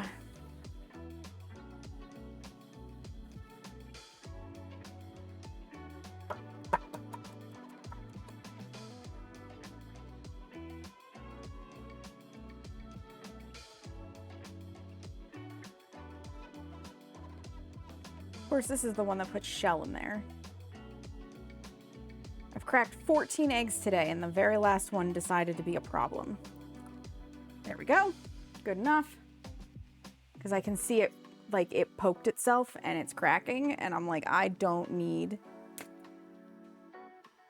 egg yolk in there at this point. Scoop that out with the shell itself. Oh, there's 2 pieces in there. I see another one in the bottom.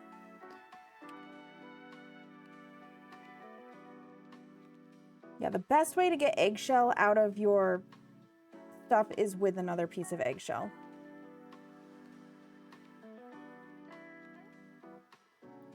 Come here. Okay, well, like, you can't go back in, but I need the rest of the egg white to go back in. Thank you.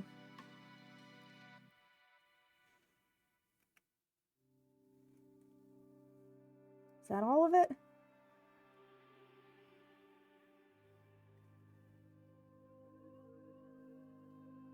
Yes. That is a piece of string. I forget what the string is called, the stringy white stuff, but perfect. We did it.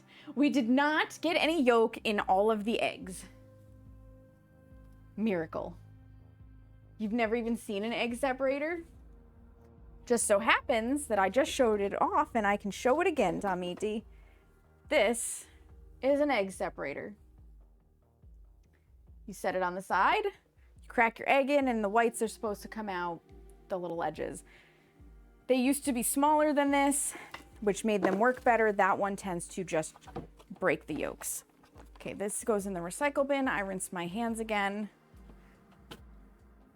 We now have 0 eggs in the house.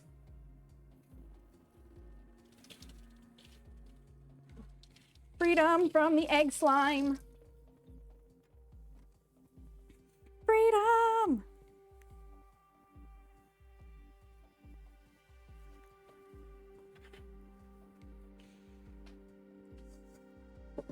And there's all of our yolks. Put that over there. I need to get out. You need one? No, just use the shell. It's so much better. Need the hand mixer. Ugh. My old lady knees are cracking. I say this like my knees haven't been cracking and popping since I was 13.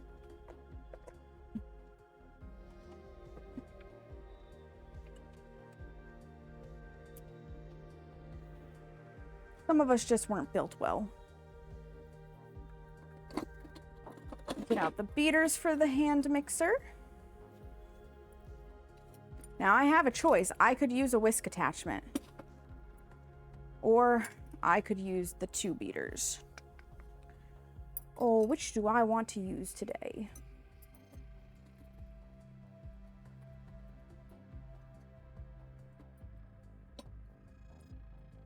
What exactly does the recipe say? Now that'll tell me.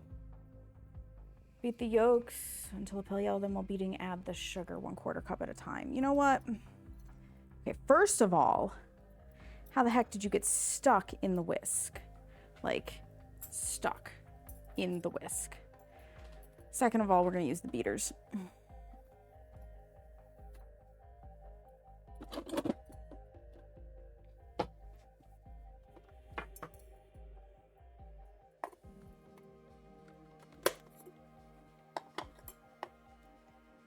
these in here. Excellent. Thinking about making hollandaise sauce lately. Ooh, that could be yummy. I've never made it, but it sounds so good.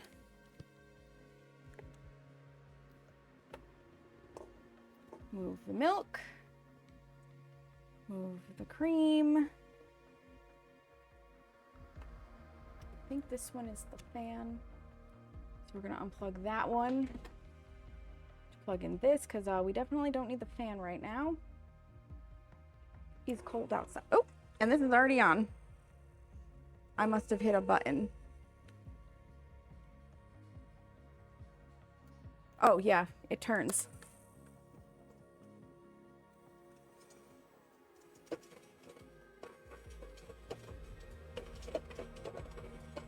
We'll be at this for a little bit.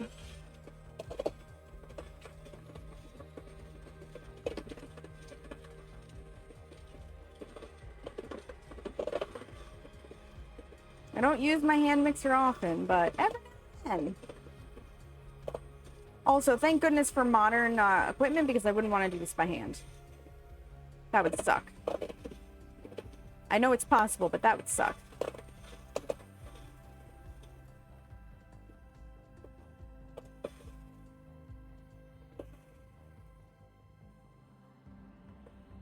Eggs Benedict are a favorite of yours? Yeah, I've never tried Eggs Benedict. I need to. I really want to do that, like, do a whole breakfast, make English muffins and stuff. I just need to get the supreme motivation to make the bread and everything. Maybe if I can really write my sleep schedule, we can do a breakfast making stream someday. And I'll do English muffins and make the sauce and everything, and it could be really yummy. But that's going to take some serious motivation and a serious sleep schedule fix. I am switching hands, yes, to make this easier on myself. You can see it's lightening up. You can definitely see it like around the edges in here.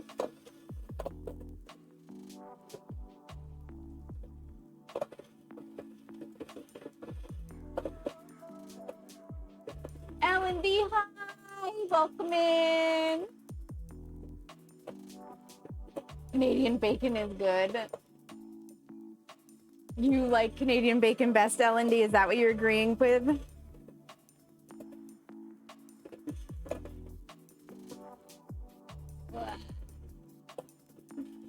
Okay, we'll just wait. I had to make sure I knew what L&D had put in case it was a question. How are you, L&D? How is your Sunday? Okay, that's pale and frothy. Set this like so. We need to measure out the sugar. Doing all right, curled up with a fuzzy blanket on this snowy day. Oh, that sounds so nice. That sounds so nice. 3/4 cup. 3/4 cup granulated sugar.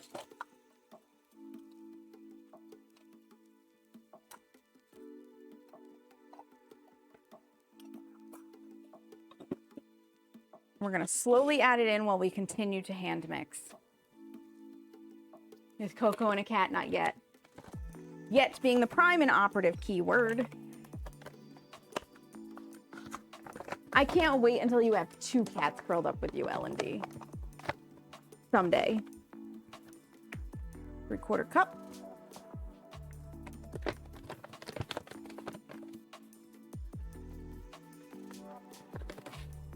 Put that off to the side. I will put it away in a little bit. Having a whitefish stew for dinner, so probably no hot chocolate. Oh, you gotta pick one or the other, eh?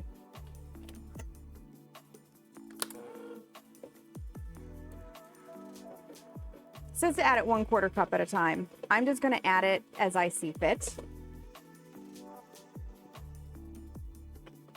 Because I am a monster.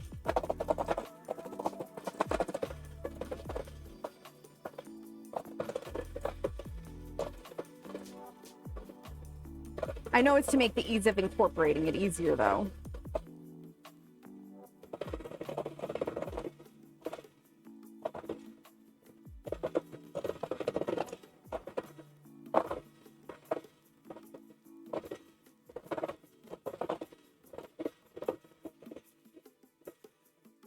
You now have cat. Excellent. Welcome in, DL Cos playing gaming. Long time no see indeed. How are you? Yeah, it doesn't sound like it would mix well. It definitely doesn't.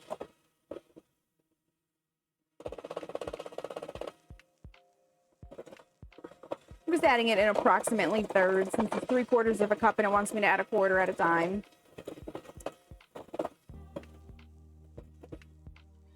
So sugar will cook eggs, and then the alcohol is going to help cook the eggs, which is what's going to make this safe.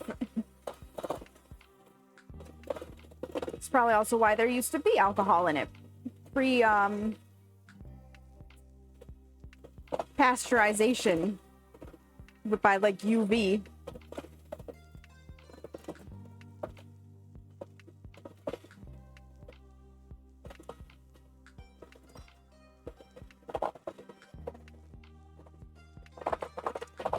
Because a lot of times they used to use alcohol as like a sanitizing thing, and that's why they had a lot lower alcohol by volume in things. So beer was not as potent, wine wasn't necessarily as potent, and they could drink it all day long, and sometimes it was safer than the water.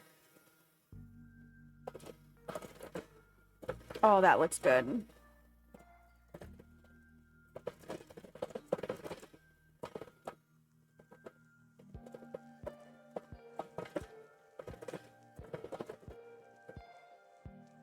Seamus, I hope you like eggnog, because I am just starting to realize how much eggnog we're going to have.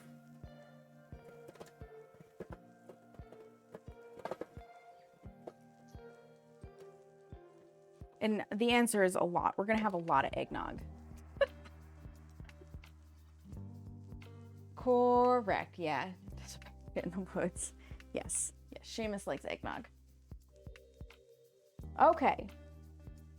Slowly pour in the brandy while beating, then the rye whiskey. Stir in the milk, cream, and nutmeg until well combined. So we need 1.5 cups of both brandy and rye whiskey. Oh, look, Seamus washed my things for me. Just give it a quick dry down so it's not drippy. I'm not terribly worried about accidentally watering down some of the alcohol with a few drips. I just don't want it dripping everywhere. You can do things with it, like put it in coffee or make... Oh, I never thought to make pancakes with the eggnog. Winter came upstairs as well. Let's go. That's exciting. That's an improvement. Winter is L&D's newest kitty, and he's very shy. Still haven't been able to pet him yet. With time, he'll come around. Oh my God, yeah, that's alcohol.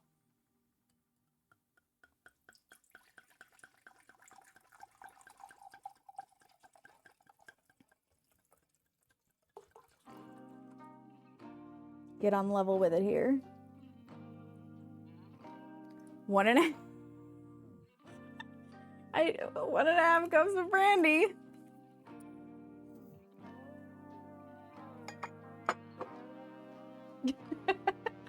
Brandy, yum. Both cats were curled up on the couch together last night. Oh, that is so cute. I hope you took a picture of that, L&D.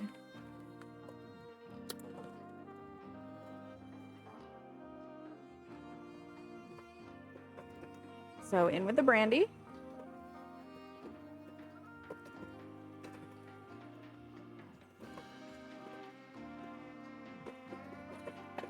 My hand-eye coordination is lacking. Just get in there. Just get in there.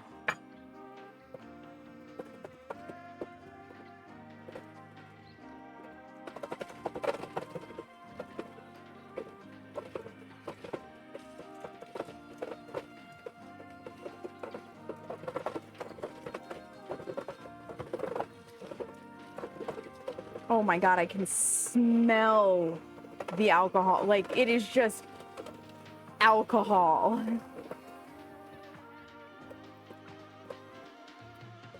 Holy moly.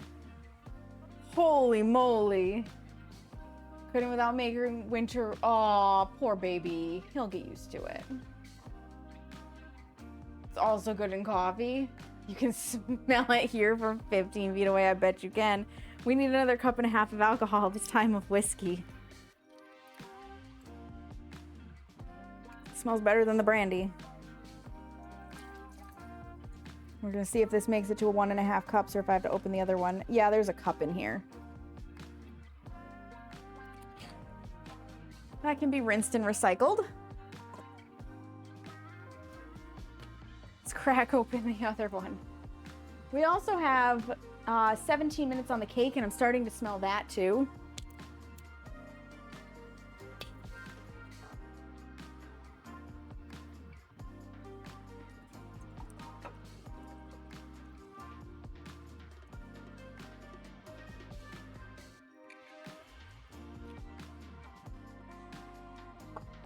Let's try this with my right hand pouring in my left hand. Mixing. Maybe that'll be easier.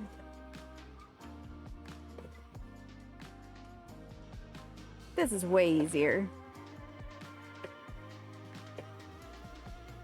It's almost like I'm right-handed or something.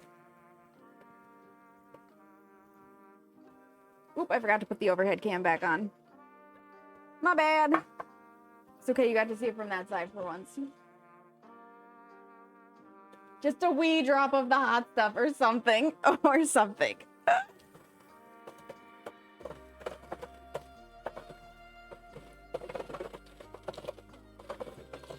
You know, for some reason, adding the whiskey toned down the alcohol smell, or maybe my nose is just numb to it.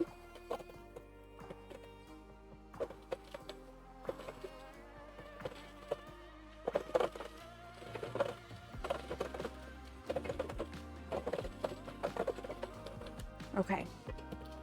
I am splattering myself ever so lightly with boozy eggs. What, Hera? What? Yeah? Yeah? You come in slightly into frame here? I can't give you uppies. You can try. Hi. Yes, hello. You're very sweet, but I'm baking. Okay. Okay, you win. You can have uppies. And I will just wash my hands again. Because every time... Yes, hi. Every time... My Wraith, hello! It was not rum. It was whiskey. Whiskey and brandy. Yes, you're so cute, Hera. And you're so intrusive. Yes, you're very intrusive. Hi. But Kitty needs love, right? Meow, basically, L&D. Hi.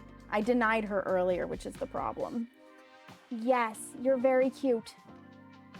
She is getting uppies. Called for rye, but that whiskey is a pretty mild blend. Yeah. Mom needed cat ass right on here. Apparently I did, Seamus. It should be really good. Oh, are those the good? Is that the good spot? Yeah. Do you think you're a parrot? Hi, Hera. Yes, you can rub your face on mine, and now I'm gonna have cat fur all over my face. All over my face, yes. Getting stuck on my lips again. Yes, you're very cute. You're very cute.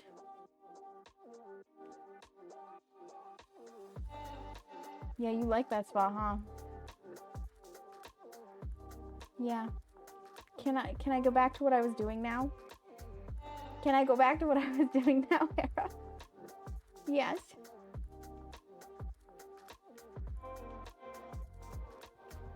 What are we doing? What are we doing?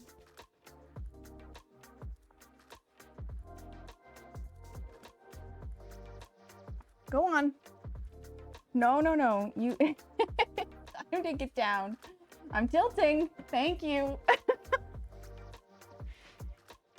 Hera's an associate now. Yeah. Yeah. I need to wash my hands again. You're very cute, but I am doing things and I need to get the fur off of my face. Ugh. Yes. Everybody loves you, but nobody wants cat fur in their stuff. No, they don't.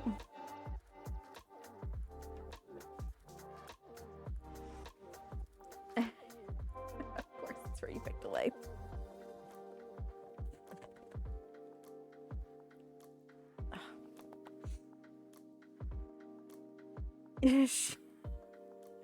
She's rolling over on her back, showing her tummy, which is a trap. being like, I'm so cute, please pet me more. And then she runs away. Extra seasoning. That's one way to put it. Meow. Meow. Yes. I'm sure they hear you. We're adding into this milk, cream, and nutmeg. So we need 1 quart of whole milk, which is a liter, which is, I don't know how many cups. Seamus, how many cups is a liter? Because this is 1.89 liters, so it's not this whole thing. 4 cups, thank you. Excellent.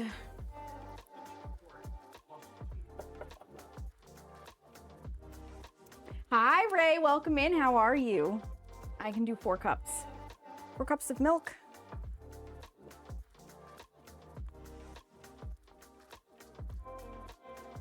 And I should be able to just add this. This container is a half gallon.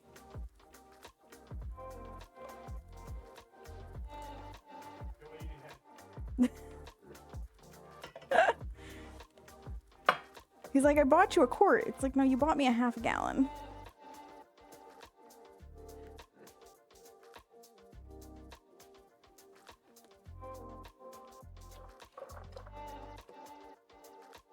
Okay. Milk. Roughly half of it. That's 4 cups. Put this back in the fridge. And then we need 2 cups or 475 milliliters of heavy whipping cream, which I believe is one of these. No, this is a pint. A little more than 4 cups, so I don't know how precise you need it. Not that precise. Yeah, a liter is like 33.5 ounces. 33.5, yeah. We're fine. We're making eggnog, not penicillin. 2 cups of heavy cream. Fuck it. There's so little left in there.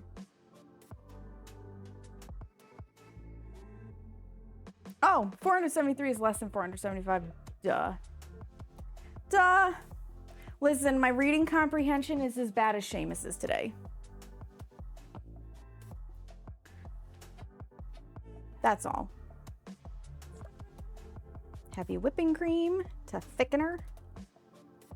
And, you know, tone down the booze.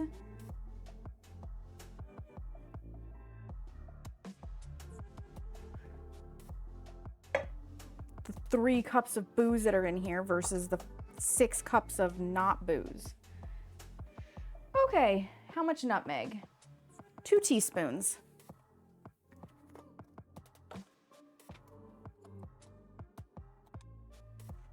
My teaspoon has vanilla in it at the moment, so we're just gonna wipe it out with a paper towel.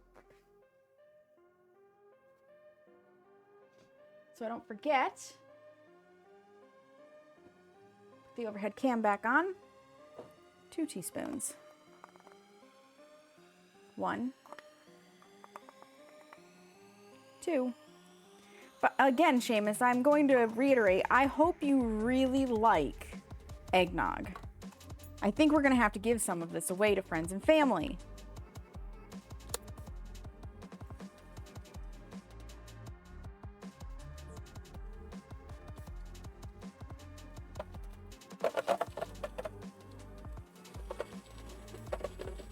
Get this well mixed.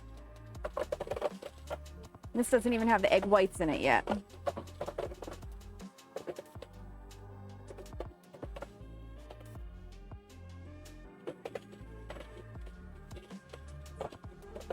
Doesn't even have the egg whites in it yet.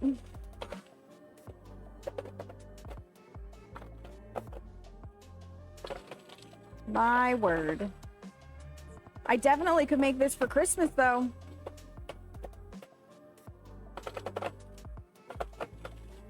There would be enough for everybody. I would just probably have to make 2 separate batches, one for each place. Or maybe I would just bring it to Aunt Marsh and Uncle Clark's, because that side of the family is more likely to want alcohol.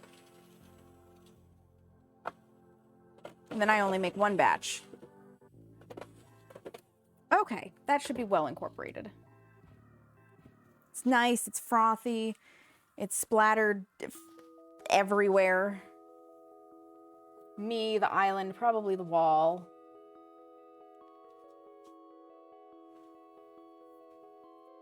This is a recyclable. Boop. Okay. This gets set aside, so we are done with the KitchenAid hand mixer. Oh, the cake smells so good. It's got 6.5 minutes. This, get some water in it in the sink.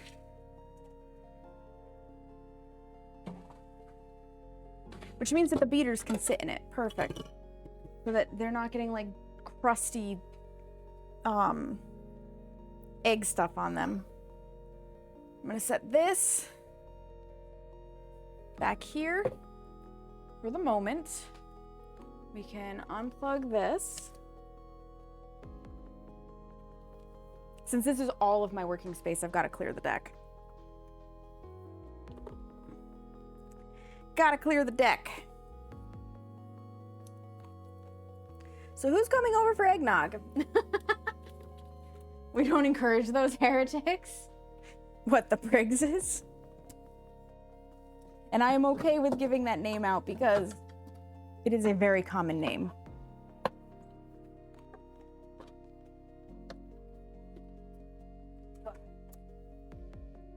Okay. Need this guy. Free and clear of wet. Yep. Do that. Slide you guys back over here. Ooh, cord. You need to stay up there. Thank you.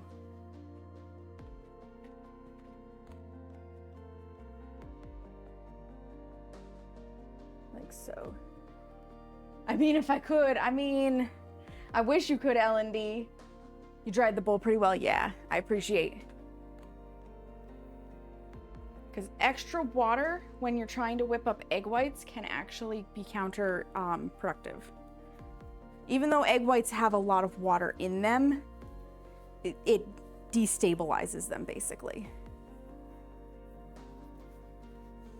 So that's why I'm just making sure that we're good and decently dry.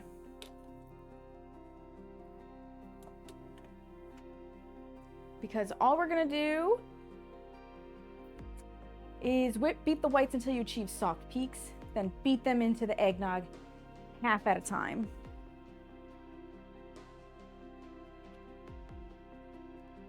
So I might actually still need, oh well, I will make this work.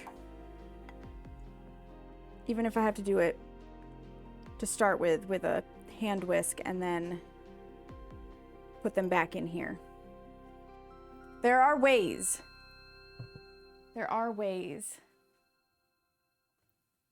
Fantacorn, thank you so much for the raid. Welcome on in, Raiders. My name is Saknika, but you may also hear me called Sam. I am a variety streamer here on Twitch who does everything from bake to create to play games, and I'm also a member of Everbright Global Gaming and teammates with Fantacorn and Set the Tone stream teams. Today, I'm working on eggnog deliciousness. So the Eggnog Bundt cake is in the oven, and we are working on actual boozy eggnog at the moment.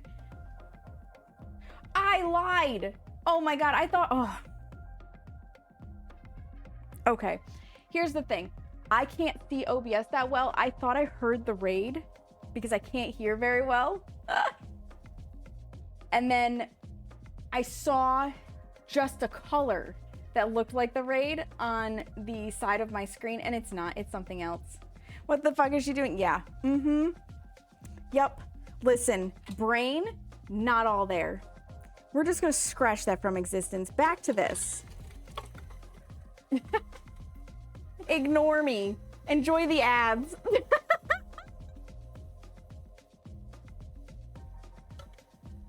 Soft peaks.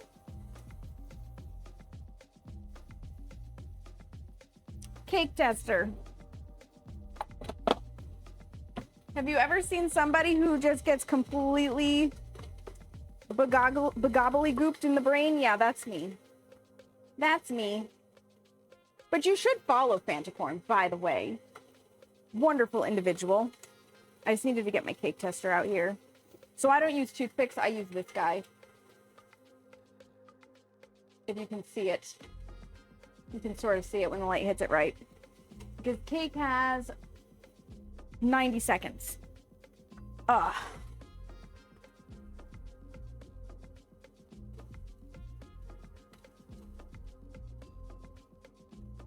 Well, there's always at least one screw up during stream, and there it was. If it's not a technical difficulty, it's a human error.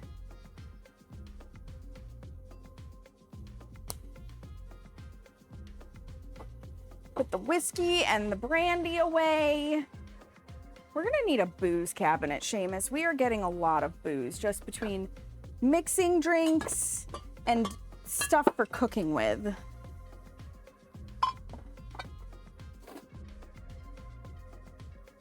Oh.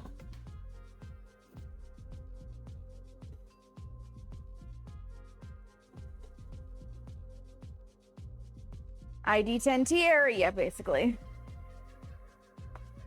Brain fart.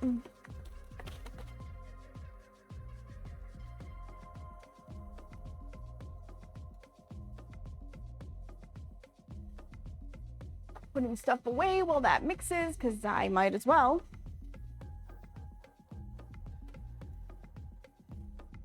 Just gonna wipe the flour off of this.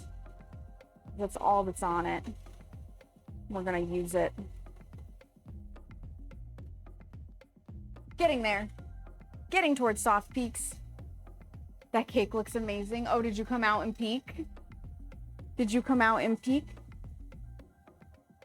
And if I scooch this over a little bit, you can see in the bowl a little better. You can see in the bowl a little better. Okay. I need to check the cake and see if it's ready. I'm gonna let you guys keep an eye on the peaks for me.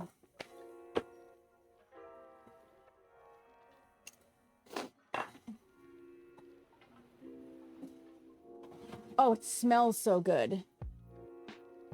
Oh, it is not ready. It is so liquid in there still. Okay, another 5 minutes at least. Like, it's still jiggly, and it was, like, I scraped a lot of it off, but there was a lot of liquid. 5 minutes. Yeah, you can kind of see there's stuff on it.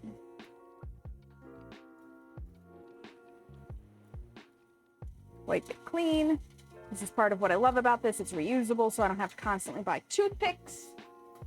Where did I keep it sheath? Over there. Brain go bear.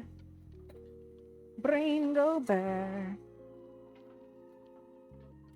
Okay, where are we at peak-wise? Not. Frothy, but not peaking. Welcome back from the ads. Oh my God, Seamus, you need to calm down in there, sir. Peeking out of your apron.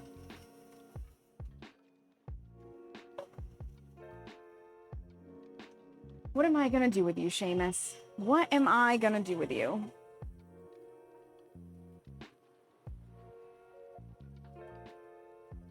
I will not be surprised either if that cake needs more than another 5 minutes. Jump on you? No. Nope. I don't need to encourage bad behavior.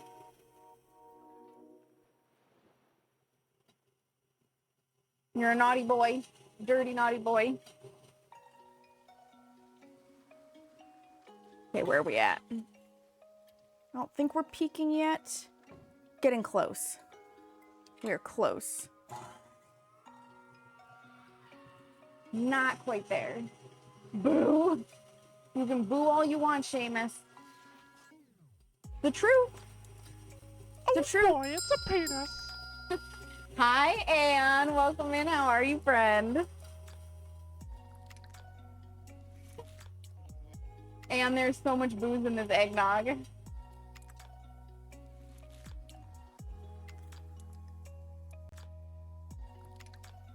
That is a soft peak. Okay, so you can see it held, but it flopped a little. It didn't just stay up. That is what a soft peak is.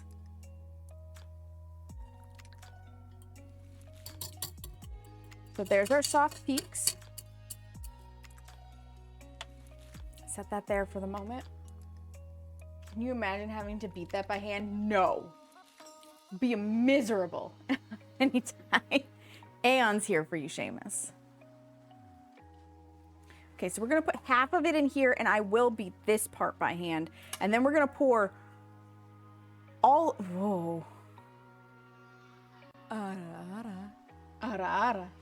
And then we'll pour all of it in here to beat it the rest of the way, question mark.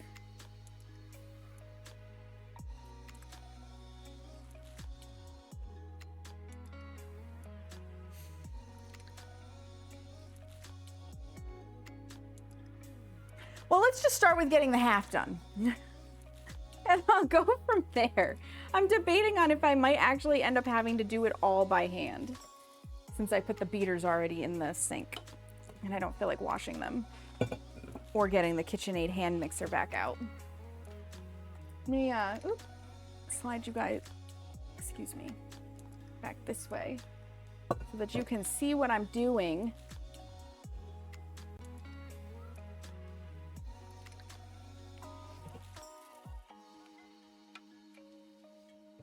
So half of this goes in.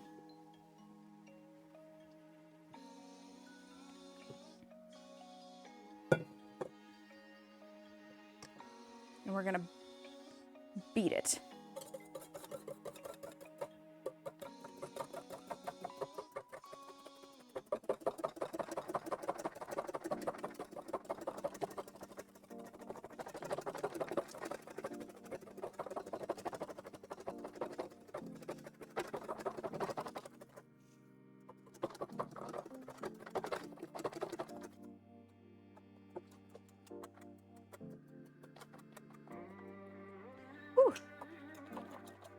That's an arm workout. Okay, that's incorporated. Now for the other half. It is flat. I can stand it up. Yeah, I can do this. I got this. And then if I feel like I need it, I can pour it back into this bowl for one final go.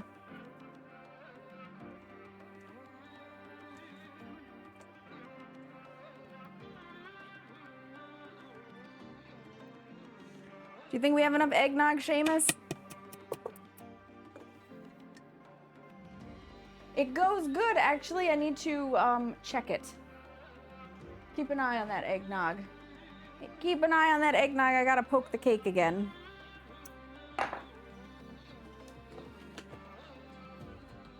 Definitely looks more solid on the pullout. Oh, it is not ready.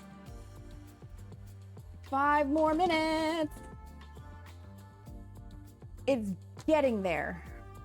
But like I said, wouldn't be surprised if it took more time. Needs more time. We're still getting a lot of goop onto the tester.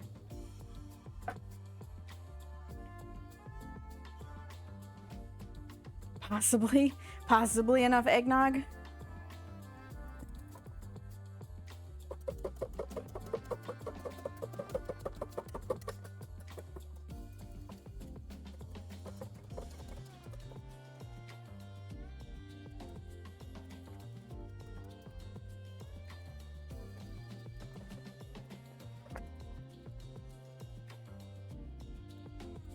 Do I even have the capacity to put this into the other bowl? That's the other thing. I don't know if this fits in my KitchenAid mixer bowl.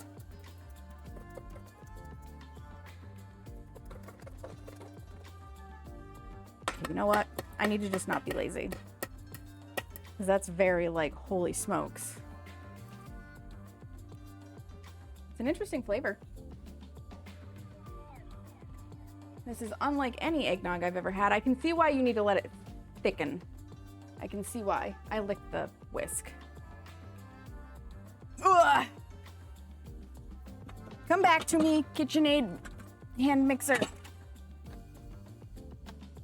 Come back to me.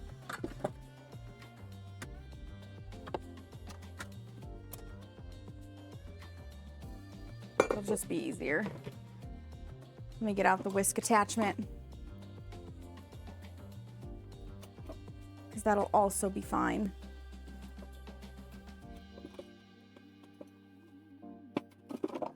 The big old balloon whisk attachment. Thank you for the lurked over.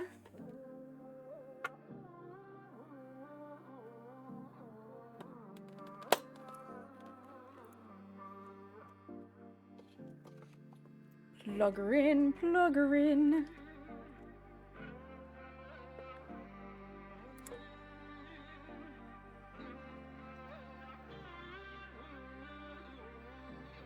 Just to make sure. 'Cause I'm pretty confident, but... Man, what container am I going to put this in to get it into the fridge?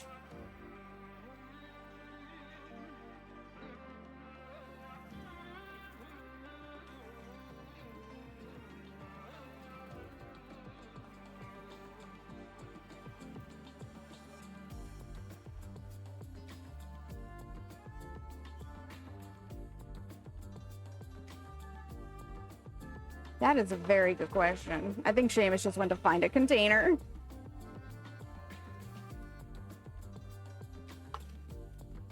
That's definitely good and mixed.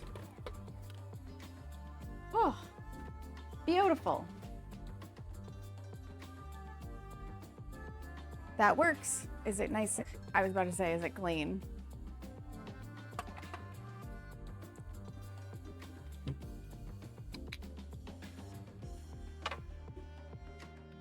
Do I have a mini ladle? Do I have a tiny little scoop? I really need to get a tiny ladle. Gonna have to put that on my to be purchased list. Spoon it is. Because I don't want to just dip the glasses in, but I do want to sample it.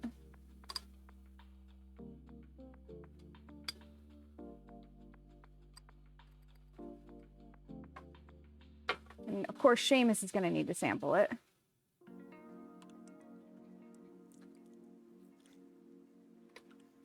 It's not cold. It hasn't set up yet, but it's worth giving it a taste. Holy bowls. Holy balls. Oh my God. I'll wait for him to finish what he's doing and then we can sample it together. Besides, I gotta check the cake again.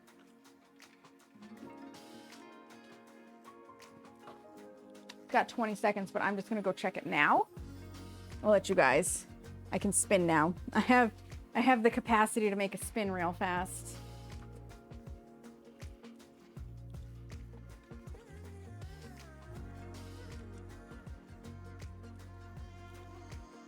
Okay. Is that just plucking out? No. It still needs time. I wasn't sure if it was just catching on the upper lip, but it's not. It still needs time. 5 more minutes. 5 more minutes. 5 golden minutes. The eggnog? Yes, it is.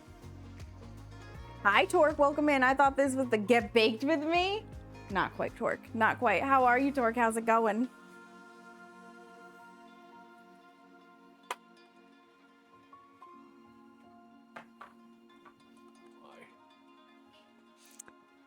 Before it's had a chance to set up.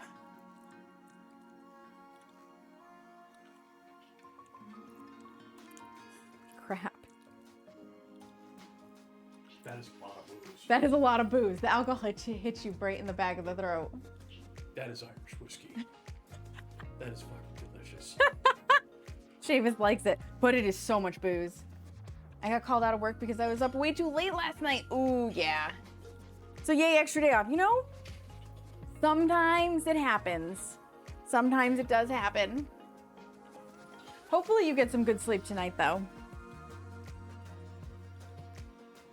Oh, that is so much booze. You know why the cadets at West Point had a riot over it? Yeah, now we know why the cadets did riot. Yeah.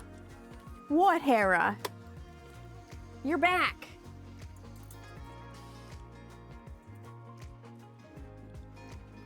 Wow, I feel like it's a beverage. You could have skipped the whiskey and just went with the brandy and been done with it. Right? Yeah, his definitely looks a little bit more yellow, but my guess is as it sets up in the fridge, we'll see the yellowing come out. Because it does say you have to let this sit for at least 4 hours. So the initial taste is holy booze. The initial taste is whiskey. Whiskey. Yeah. She's got a lot to tell you. She had a whole lot to say. Hi, Mina. He was just going to bed as I was getting up to feed the animals at 8 a.m. Oh, that is not staying up late. That is just not sleeping. That is just not sleeping. This is ready? Yes. Good luck. Yeah, you're not kidding.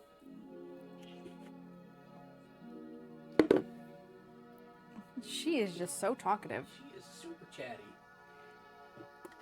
No hesitation. Just do it. Hey, look at that. 1 gallon container was perfect. I did splash some over the side. Amateur.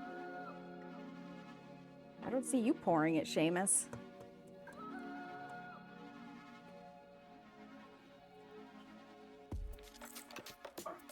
Oh my god, look at all the nutmeg that's stuck in the bottom. Oh my. So you guys can see. Stuck in the bottom. Kegs, hello. 8 a.m. is a perfectly normal sleep time. It is not a normal sleep time for the average person. How are you, Kegs? Staying up late for me because you start work at 5. Okay, that's fair, Torque. If you work a night shift and you start at that point, I'll give it to you. I'm just scraping out as much of this as I can to get the nutmeg into the eggnog. Cats cannot have booze, Hera. I'm sorry. You will never be 21. In dog years. She's a cat, so definitely not in dog years.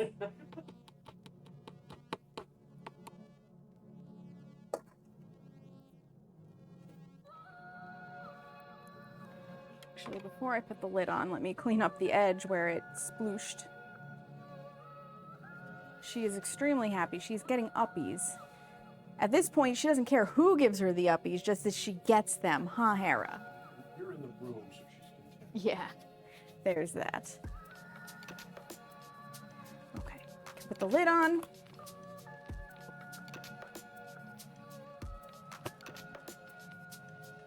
I gotta clean up the side. And then the bottom.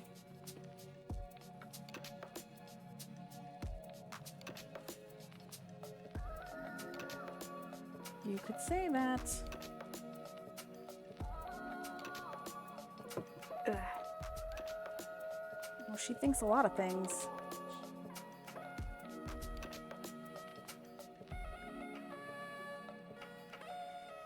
What? You cannot come on my shoulder. If you want uppies, that's where you get to be. Right, badass. Kitty must be up. Exactly, Light Wraith. Kitty must be up.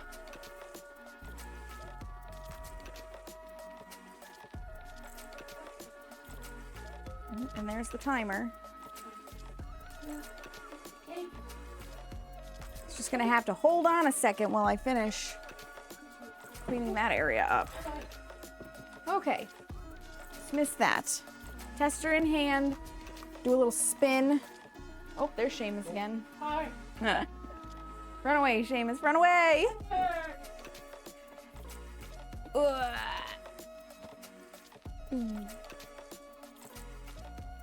Okay, clean. Clean. Clean. And clean. We're good. The cake can officially come out of the oven. And go right here because I don't have a spot for it on the island just yet. And then we turn off the oven light. We turn off the oven. What? You look very upset, Hera. Why? Is it because you got put down? I got bad news for you, girl. It was bound to happen. Cake is out of the oven. We have 10 minutes before we can tip it. Is the weapon of mass destruction? Probably. 1-0, start. Daddy Uppies, happy kitty. Sort of. So Hera tolerates Seamus. She doesn't necessarily seek him out. She is very much a mommy's girl. You know what? I'm just gonna set these over here. Because there's 2 of them and that'll really clog the sink up.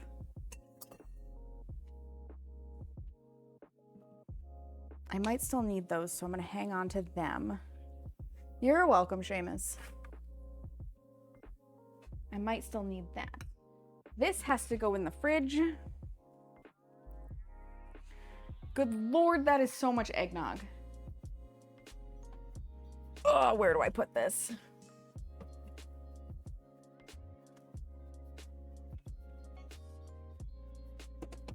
Okay, I have to rearrange the fridge a little.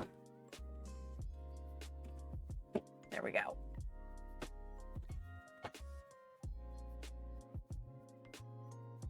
And it is unlike any eggnog I've ever had before. Again, the flavor hasn't developed, so that could be part of it. But holy crap. I also have not really had boozy eggnog. So, eggnog's complete. We can put the tasting history cookbook away. We're just waiting for the bundt cake. We are gonna need this guy. And I'm gonna bring it over here so that it's away from the heat of the oven that's still discharging. It's approximately a gallon of eggnog, yeah. Arya comes to me for food and hanging out, but ditches me the moment Daddy comes around. Will stop playing with me to stare at him. So you've got the opposite going on, Carrie. The cake smells so good. The cake smells so good. I'm really excited to eat this cake. I'm also very excited to tip it out of its container. Like, let me bring this way. So now you can see the top of it. Or what will eventually be the bottom. Right now it's the top because it hasn't been pulled out yet. It's gonna be very yummy. It'd be better if I brought this side. Yes. Yes, it would. Okay, listen, Cord. You were perfectly content up there just a moment ago. I need you to be content up there again. There we go. Glorious. Right, Mama Jeannie? So it needs 7 minutes more, just about, and then we tip it. Then we tip it and it'll be out and we'll see what it looks like from the other side, which is gonna be great. I'm looking forward to it. I don't know if I'm gonna be able to slice it on stream because it really does need that time to cool down. And it's probably gonna need like an hour to an hour and a half of cooling time minimum before I even ice it, let alone slice it. Because if I were to ice it right after I tip it, it's gonna be so hot that it's gonna just melt the icing and the icing is just gonna drizzle off the sides and then that won't be pretty. Post pics in the Discord or throw it in the fridge. I will definitely post pics in the Discord because we do not have room in the fridge. One of the tasks that Seamus and I definitely are gonna be doing in the next coming weeks is emptying the fridge and giving it a wipe down. We do that like every 6 months because we're the classic people, right? I think we're not alone in this, where you get stuff and you start using it and then you get distracted and you're making other stuff and things just slowly get shoved to the back of the fridge. And all of a sudden you're like, why do I have no space in my refrigerator? And you go through it and you're like, this is expired. This is expired. Why did I save this? What the heck is this?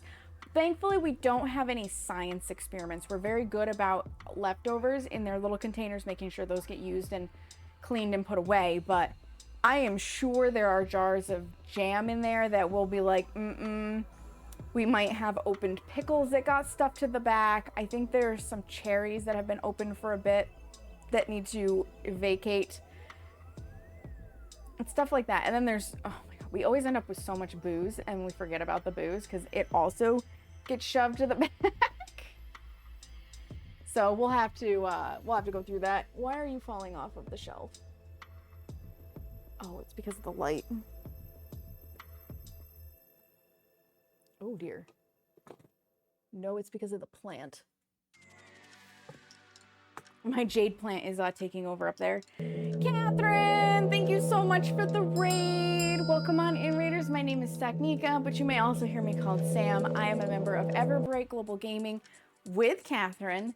So we're teammates and Set the Tone stream teams. And I am a variety streamer here on Twitch who does everything, hot, from bake, create, painting my nails, and playing games. And today I am working on an eggnog spiced bundt cake. It is currently cooling, which is why I tapped it with my arm a little and it was not pleasant. How was your stream? How did it go? How was Mario and Luigi Dream Team? You guys, if you're not following Catherine, she's lovely. 10 out of 10, highly recommend it. Highly, highly recommend it. Give her that follow. You will not regret. Thank you for the follow. Hi, Catherine. Hi, Lucas Emberwing. Hi, Child of Ragnarok. Hi, T.O. Soren. If I mispronounce your name, let me know. First one after 3 weeks. It was fun. Oh, I bet that 3-week break felt really good, though. I bet it felt really good. Did you get very far? Did you have fun? Hi, Solix? Is it Solix?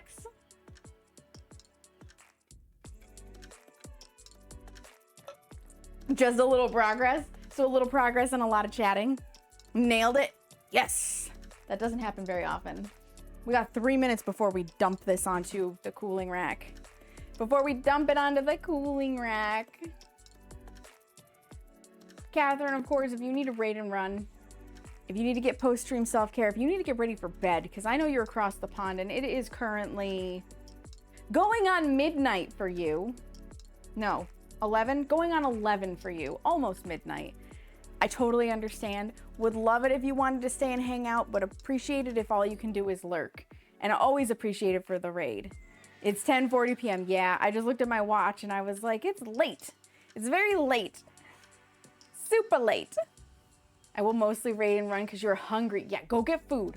Go get food. And thank you again for the raid and bringing your friends over here. I will take very good care of them. I'm sure they would love to see what this cake looks like as much as the rest of us. We're just waiting. Feed us! If you want cake, you have to come to me because cake is not shippable. The cookies I'm making in 2 weeks are shippable, but cake is not shippable. That is the struggle.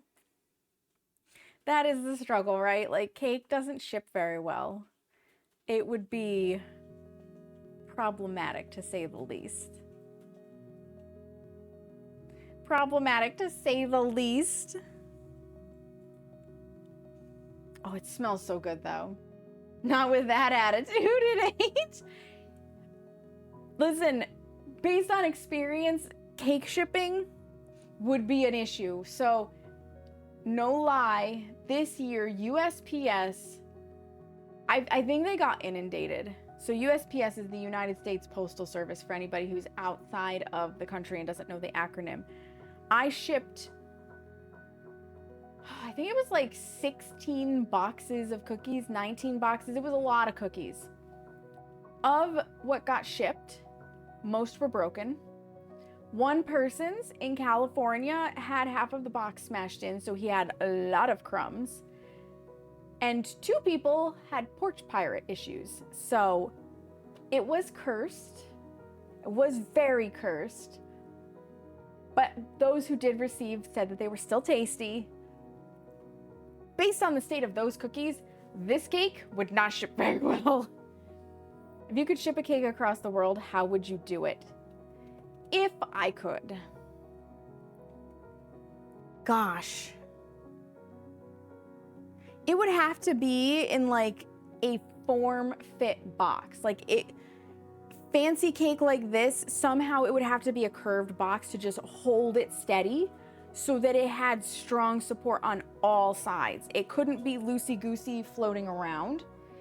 And then that box would have to be inside of another box, suspended, so that it's not smacking and bouncing. And maybe that would do it. Might need ice packs depending on where it's going to try and just keep it cool for freshness. It would be a struggle. Frozen would probably be a good idea too, Opal. It's your carry-on luggage. Carry-on luggage would do it. It's time to dump this cake out.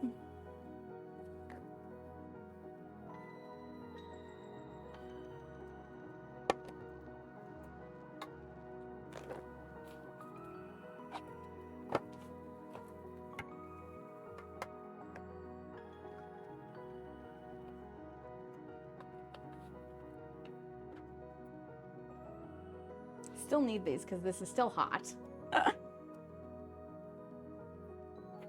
Still hot. Ta-da! Comes out so beautiful. Thank you again, Pam with flour. This can go in the sink. Just gonna move those so that it can fit down in here nicely. Perfect. That is a beautiful cake. And as gravity takes hold, it will slowly like settle so that this is not so raised. Let me give you a top-down view. Turn on. Ta-da! Look at that.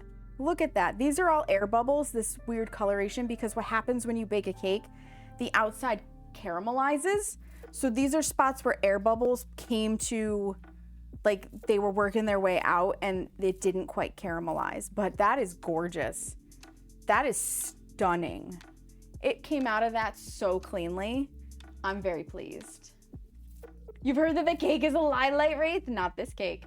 Fun fact, I've made the portal cake before. I made it for a friend's birthday. Best way to ship a cake, in your opinion, is to eat all of it, then jump on a plane. That is also a way to ship a cake.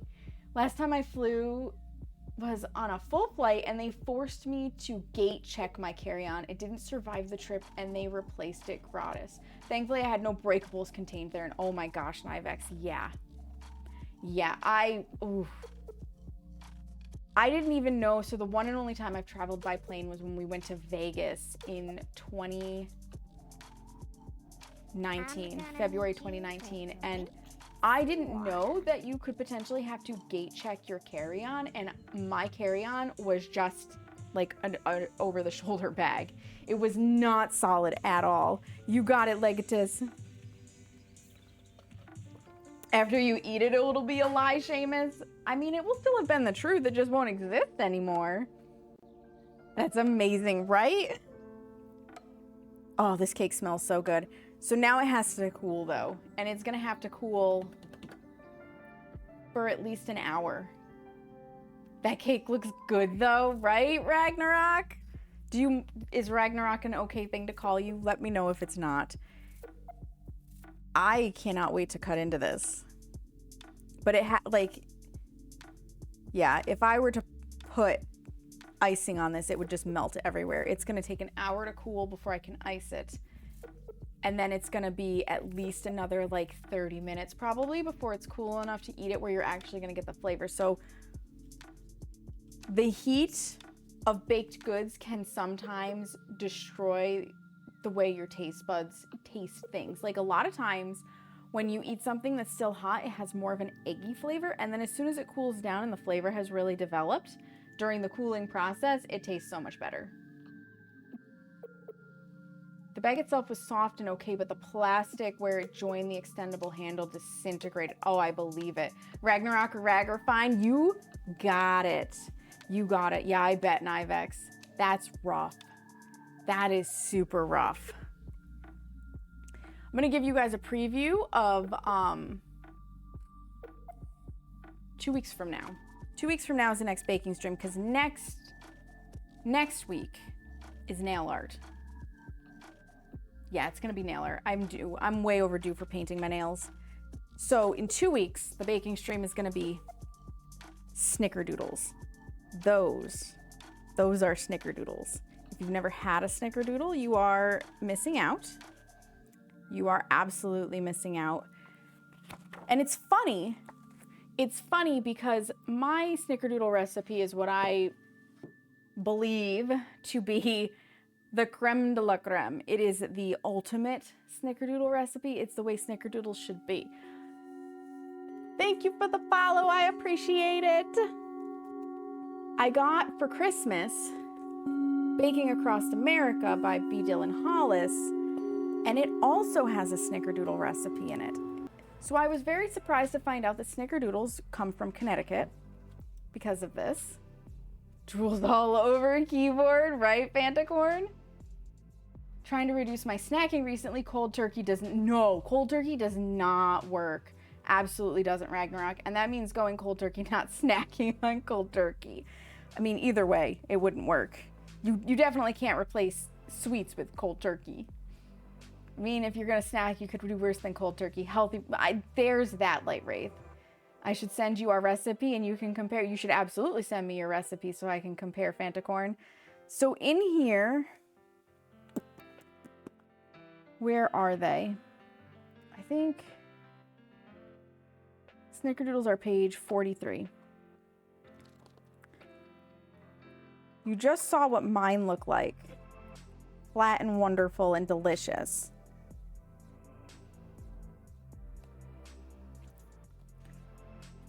This is the one in Baking Across America. They're puffy. In my opinion, snickerdoodles should not be puffy, okay? So I have already determined that this snickerdoodle recipe is a faker. But I'm guessing that there's a lot of variations on snickerdoodles, and this is just one of them. It's very similar ingredients to what mine is, so I'm sure the flavor profile is also very similar, but mine is better. I don't even have to bake this, and I'm just gonna tell you that mine is better, okay? That's how I feel. But I thought it was really interesting that it is in Baking Across America, and perhaps I will start a channel point goal to start on Snickerdoodle Day. And if we hit it, I will make the one out of Baking Across America and we will compare. You said, where are they? And my brain followed up with, how old are they? Are they near? Are they far? Can they give me a sign? Right, Seamus? Your snack tends to be pretzel sticks. There's nothing wrong with that, Carrie. Pretzel sticks are good. I'm usually an ice cream kind. Oh, yeah, an ice cream. When you're trying to lose weight, ice cream is the arch nemesis because it goes right to the gut, right to the waistline. Oh, yeah, that heavy cream, it's so delectable. It's so destructive. What makes a snickerdoodle is the chewiness for me. Exactly. Ours are fluffier, but still have the chewies. That is exactly it, Fantacorn. They should not be cakey.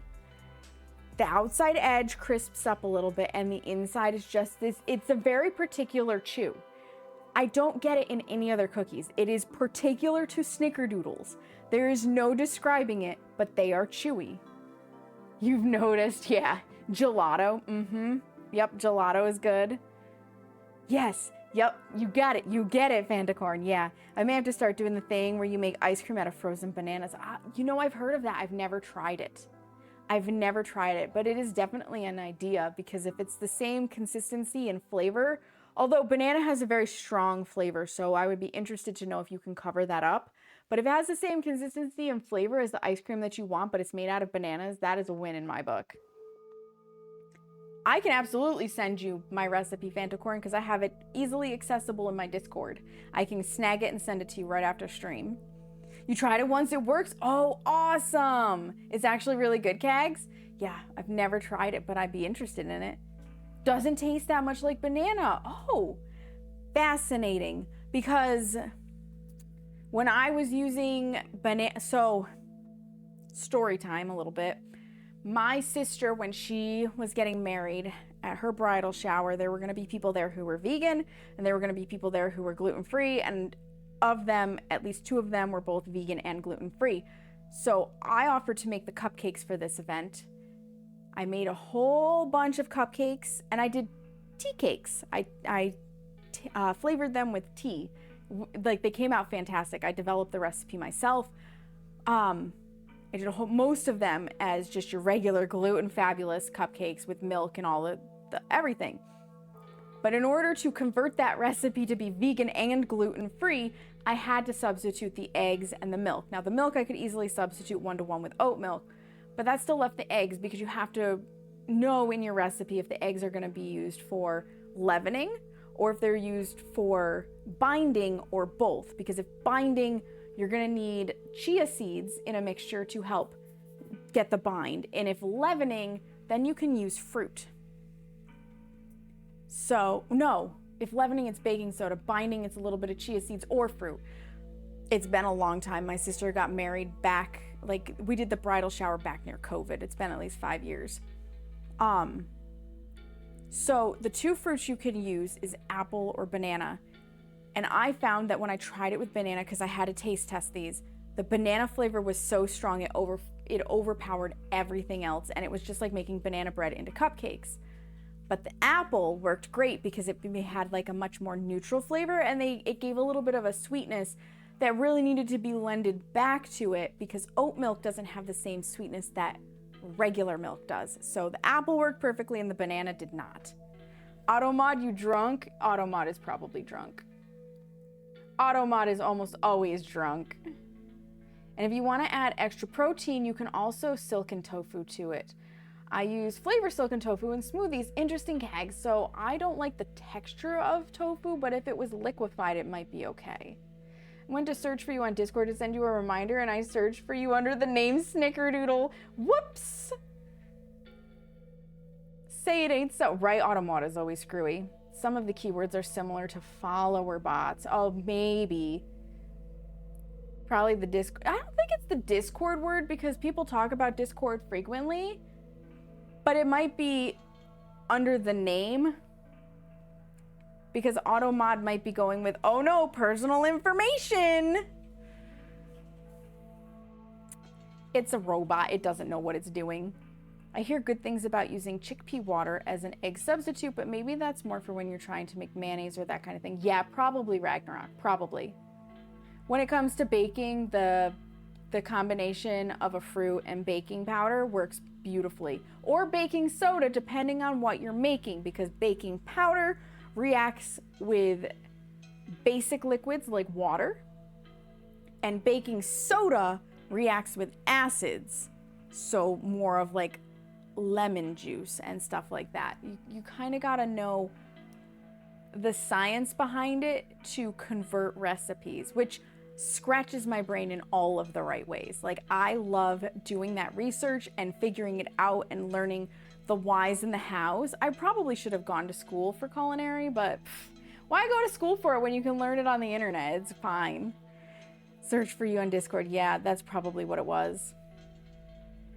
I'm not good at baking, but I like learning about it. You know what? Baking is one of those skills that I believe that everybody can learn, but I have come to accept as well that I have a natural knack for baking.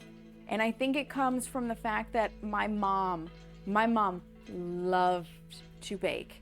And so I grew up in the kitchen with my mom baking things all the time, from like when I was, well, I mean, kids these days, when I was like this big, right?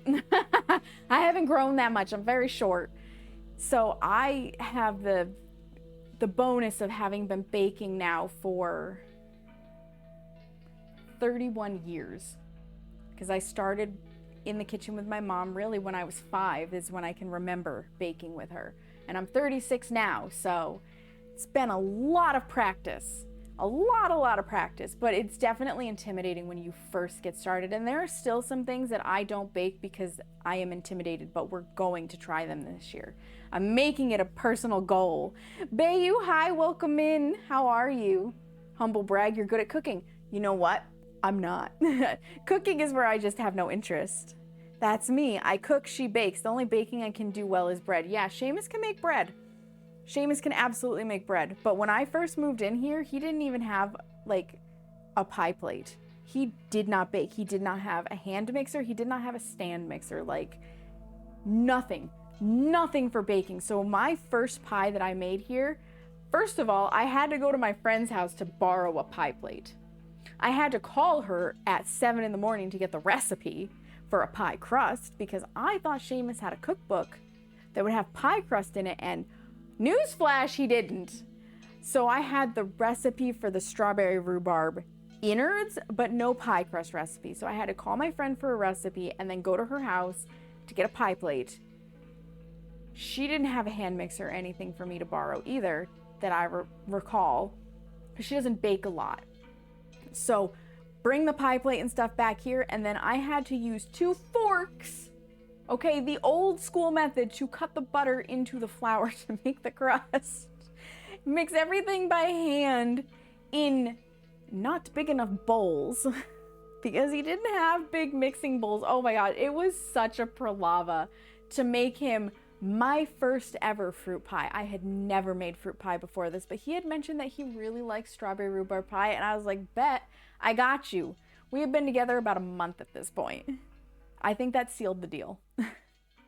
I can follow a recipe when baking and it usually comes out fine, but I couldn't come up with my own baking recipes for the life of me. You know what? Most people can't come up with their own baking recipes. No more cough, Bayo? That's fantastic. Bachelor. Yeah, you were living the bachelor life pretty hard, Seamus. Yes, you were. Yeah, so the recipe that I developed for the cupcakes, I started off with a scratch vanilla cake recipe as my base and modified from there. I didn't go completely from like the ground up, deciding on how much flour I'm gonna put in, how much butter, what I'm gonna use for my liquids versus my not liquids, and estimating the moisture. I didn't go to that level. That level of recipe development is definitely still beyond me, but I would love to get there someday. There's nothing wrong though with saying this recipe is tried and true, and now I'm gonna take it and modify it for my purposes. When I moved back home after failing to move out for the first time, I decided I might as well spend my time doing something productive, so I hunkered down and really learned to cook. That was 16 years ago, and now it's come to the point that I'm usually the one cooking for my parents when I visit them. That's so sweet though, Ragnarok. That's so sweet, and I'm sure they appreciate the heck out of it. The only recipe I've ever made and lost the paper for is the dough for pork buns. Oh no, Bayu. Do you at least have an inkling of how you made it so that you could recreate the recipe? Because that's frustrating when you lose the paper with your recipe. That is so frustrating. Yeah, still too hot for icing. Yeah, that's good then. That's good anyways. Oh, I have mild hiccups. Probably from the alcohol in the eggnog. There's so much alcohol in that eggnog. So much. So freaking much. I make a mean shrimp pasta that I should probably take notes on how to make. You probably should. You probably should, because at some point somebody's gonna be like, oh my God, I love this. Can I have the recipe? And then you're gonna have to be like, I'll get back to you. There's one, and maybe this is a stream that we do together. There's a recipe that I essentially developed from scratch. Okay, here we go. I've made one recipe from scratch. And I did it when I was doing Viking era reenactment at an event. So griddle cakes, not pancakes, griddle cakes are something that were relatively common in the era, where you would combine, flour, a liquid, and a fat by hand, and then just slap it over the fire on some sort of flat iron, basically, and griddle it up, and you would eat it. You could smear jam or something on it if you wanted, but you could also just eat it. My fellow reenactors nicknamed them Viking cookies.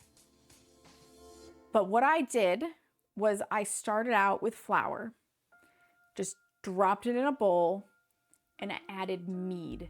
So mead was my liquid. Along with the mead, I had already mixed in butter to my heart's content until it looked like the right consistency, and a little bit of honey as a sweetener. And then I was using the mead to thin the dough out to where I wanted it. I never measured a damn thing. None. And I have made it several times and it always comes out roughly the same. And then you pull them into little cakes, because when you're kneading it, you develop the gluten and it gets very bread-like. And you just pull it flat and you griddle it. And then your flavor is whatever flavor of the mead you picked. So Seamus and I do brew mead together. It's something that he was doing before I got here and I've just become a part of it. And we liked to use, or rather I like to use, the mellow-mels. And a mellow-mel is a fruit mead. So it is mead itself is honey wine, and a mellow-mel means you've taken fruit and added it into the honey to add a flavorant. We make so many mellow-mels because mellow-mels are just so good, right? But you can also do the same with spices, and to date we've made one, and those are called methylglins, and we mold it. We used mulling spices in the mead, and oh my Lord, that is so good. It's so good. You take some stuff, toss it in with some other stuff, then you heat it up and it tastes great. Yeah, that is one way to write it down, Ragnarok. Your Nordic self approves. Yes, yeah. We had so much fun with the reenactments. I've been making mead for close to 20 years now. Yeah, he's been at it a long time. I haven't tried to make mead yet, but it's on my to-do list. So fun fact, I'm trying to push Seamus, and I think I've almost got him there for February. So in February for Valentine's Day, we like to do couples things for stream. One year we did like an entire week of just couples games. We played The Forest, we played Keep Talking and Nobody Explodes, we played Plate Up, like we did all sorts of things. Last year, we played Phasmo together, and we just did one day and made sure his camera could be seen on my stream because he wasn't streaming himself at the moment. He's slowly thinking about getting back into streaming, so that would be exciting. But we did that. This year, I would love to do a mead making day with Seamus because we do have fruit concentrates from a Vinter shop. So Vinter is for wine, but you can use these for mellow-mels. So we have fruit concentrate that we need to use. We just have to get the honey. And I would love to do a mead making stream because we also have an entire, I think it's like 6-gallon carboy of beautiful traditional honey mead that needs to be bottled as well. So we're possibly gonna show you on stream how to make mead. Feel free to contact me if you need guidance. Yeah, Seamus is always happy to help. Does cinnamon work in mead? Cinnamon absolutely works in mead. Yes, we could do a cinnamon mead. Straight cinnamon might be a bit much. Yeah, you'd probably want other stuff with it, but you could in theory make a red hot mead.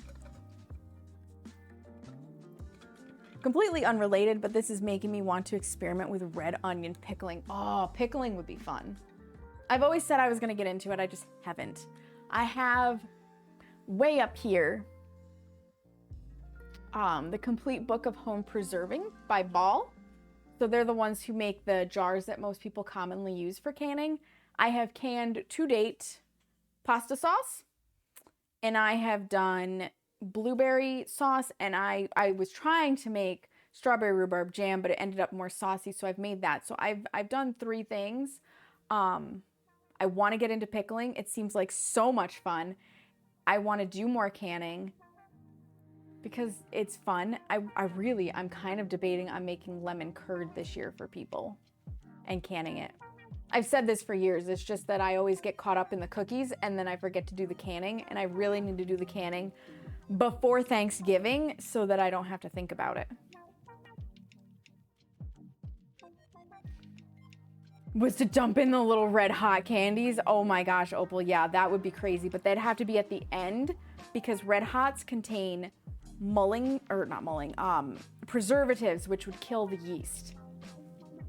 Pretty mean red onion pickle. Nice. Nice. I like to do chili flakes for a bit of heat, fennel seeds, and a bit of lemon and or lime zest for the freshness of it. Oh, that sounds yummy. Blackberry jalapeno jam slaps. So jalapenos and my IBS do not get along, so I don't really eat them, but Seamus has had peach jalapeno jam and he loves it. I would, however, speaking of Mellow Mel's, I would love to do a mango jalapeno mead. And I know on Reddit, people have talked about trying it and they're like, it didn't come out, it was terrible, but they used mango juice from the store that had preservatives in it. So of course it came out terrible. I would want to either reduce the mangoes myself or we would have to get mango from a Vintner's source to make sure it doesn't have the preservatives in it, and then you put the jalapeno in with it. Like I would probably just slice the jalapeno and put them in a cheesecloth to drop in to infuse. I think that would be tasty. You have to pick your own blackberries, yeah. Yeah, that makes sense, Opal. The lunch joint I've been going to tends to add mustard seeds to their red pickled onions, and I'm not sure if it actually makes any difference, but you like the concept. I think mustard seeds are very common in pickling. Preservatives or other shits. Yeah, yep, all of that will screw it up. I've learned a lot from Seamus. I've learned a lot from him. It's good stuff. Yeah, and here's the thing, right? Seamus knows how to make mead. Like he knows how to make mead, but he was very much a traditional mead or sizer, which is a combination of apple cider and mead put together kind of person. And then I came along and I was asking him about fruit meads and he was like, well, yeah, you could do that. So we started out with making a cherry mead, a black cherry mead, and that was phenomenal. And then I was like, I want to do a pomegranate mead. And he was like, I don't know how that would be, because he didn't really care for pomegranates. And I was like, well, listen, I'll buy the ingredients. We'll do a small batch, see how it goes. It went from being this mead that he wasn't sure about to the favorite mead so fast. It was so good. He was a changed man. So it became, I came up with flavor ideas and he just didn't question it. The mulling spices, my idea. Like doing more fruit meads, usually my idea. He's learned that for whatever reason, I can combine the flavors in my brain and be like, this'll work. This'll work. Size these nuts. Oh my goodness, Opal. Man. Thank you for the giant emote, Seamus. I haven't tried making pickles as in the gherkins, but I'm eager to try it out. I have faith in you. I have faith in you, Ragnarok. You can do that too for some reason. Yeah, it's an interesting thing, isn't it? Oh, we might be cool enough to do the icing. Okay, I know ads are gonna run. Bubbly isn't here. I know. She's missing out. Helps when trying to come up with recipes. It really does. It really does. So here's what is gonna happen. Ads are gonna start in like 19 seconds. I am going to step out onto our covered porch where we store all of our extra stuff to get a platter for this. Because obviously it needs something to sit on and I want the flat one. Or when I say flat, I mean like low to the counter, not the taller cake stand. So I'm gonna grab that so that I can get it off of this and get it onto the thing that we're gonna ice it on. And then we can actually make the icing. Sometimes we get chatty like this, which I love, and then we can do extra steps. And sometimes Sundays are busy and people have things that they need to do and we can't. So someone has to distribute these nuts. Someone does, Opal, and you are now the D's Nuts distributor for today. So let me get the platter. Let me get the platter. Cake platter. Do. Now, would that be something interesting to watch, by the way? Like, we're talking about pickles and canning. Would that be something interesting that you guys would want to see as a canning stream? We could make jam or jelly or something together.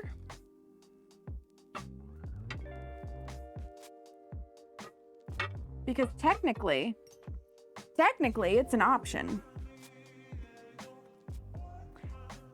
No, Hera, you don't need to go out on the porch. I know it smells interesting because you can smell the outside air, but you don't need to go out on the porch. Cake platter. Yes, I can teach you. Heck yeah. Canning is fun. Canning is great fun.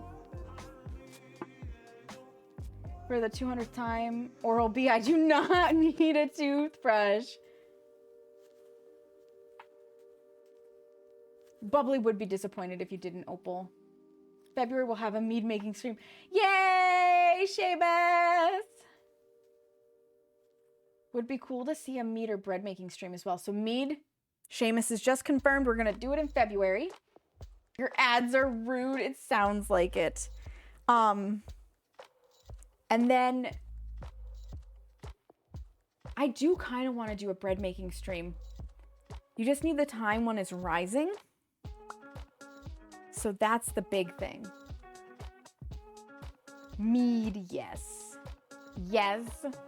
That's the big thing, the rise time. Also.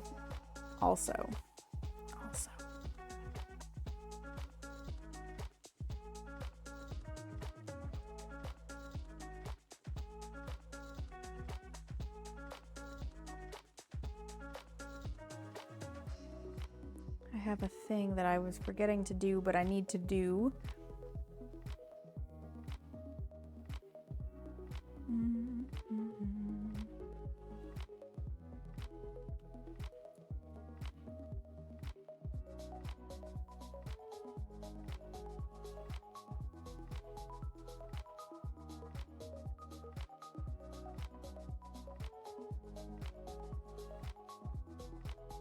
Okay, very good.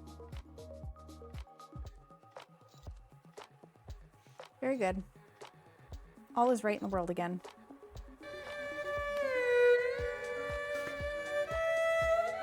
But if I lived outside of town, I'd definitely consider keeping bees. Oh my God, keeping bees would be amazing. If you didn't live on the 3rd floor, right? With your bee allergy, Cags, yeah. The bee allergy making it so you can't have mead sucks. It sucks so much. Yeah, so Seamus was one of the people who was in the top 3 for clips last month. And he said, so what I do with clips is, if you clip my stream, I will put it in my stories to give you the best chance possible. But if you make it in the top 3 by the end of the month, you will earn yourself, or a recipient of your choice, if you're already a subscriber, a 1-month tier 1 sub to my channel on me. Seamus was one of them, and he was like, just give it to somebody who's there a lot. And Cags, you're definitely here a lot. You definitely have earned it. Thank you for the follow. I appreciate it. Welcome back from the ads. Okay, so we got our platter. We have our cake. You'd be here for canning streams? Heck yeah. Well, maybe if we're gonna make it a thing. Pickles would give lots of opportunity for lewd jokes. Yeah, they would, Opal. Yeah, they would. You're not kidding. So this means I get to use another one of my cool things. This is a cake lifter. It's a giant spatula for cake. You love canning? I have not done enough of it, to be totally honest. I love it too. I just don't do it as often as I should. So this will help us get completely under the cake and move it. God, that's beautiful. What a lovely thing. I'm gonna move this out of the way. This is just my pile of, it's out of the way now. My pile of it's out of the way now. Beautiful, beautiful cake. We need to make icing.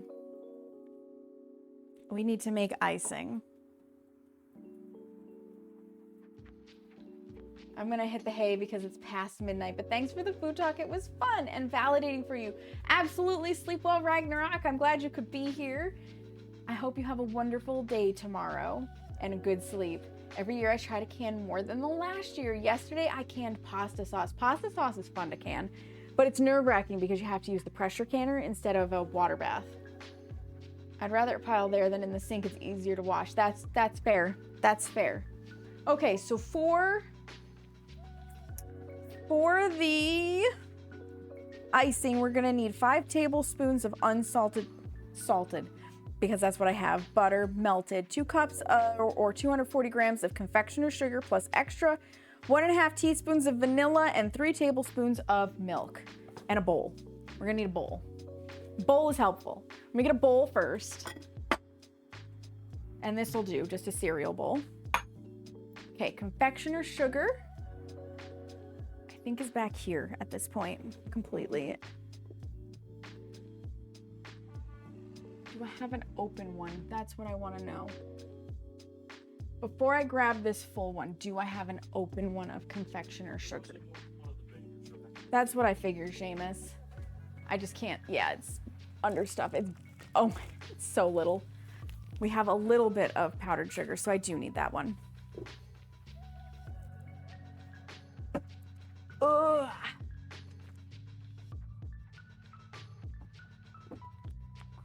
So powdered sugar. Bean, hi, welcome in. How are you? Mrs. Wages is water bath safe. Oh, interesting. Interesting. Yeah, so I make my own pasta sauce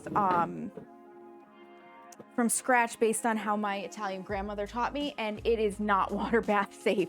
And that is what I canned. Vanilla, butter. So I had to get a pressure cooker for that. But it's really fun to watch it like tick side to side.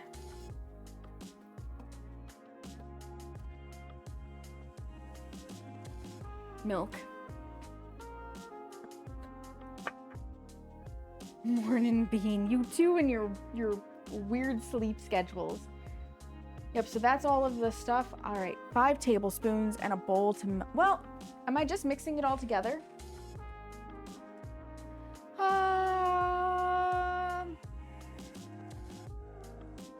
Yeah, so I'm just gonna melt the butter in this bowl. Why dirty a second one when I can just use one? I find serrated edge knives easier to cut through the paper of butter with. Relatively correct. 5 tablespoons of butter. And in my opinion, the salt in the butter will actually make this taste better. Just my opinion. Just my opinion. Okay. In the microwave in 30-second bursts to let it melt.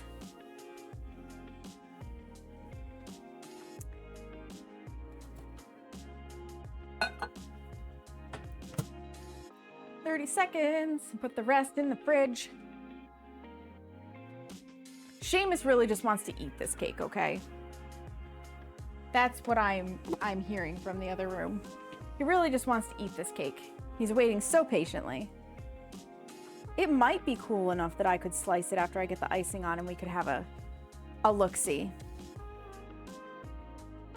Shouldn't need that anymore.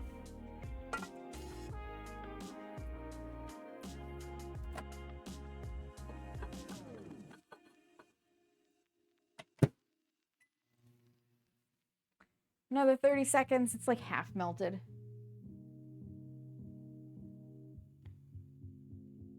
It's a lot of confectioner's sugar. I'll just use my 1 cup measure. It's actually smarter.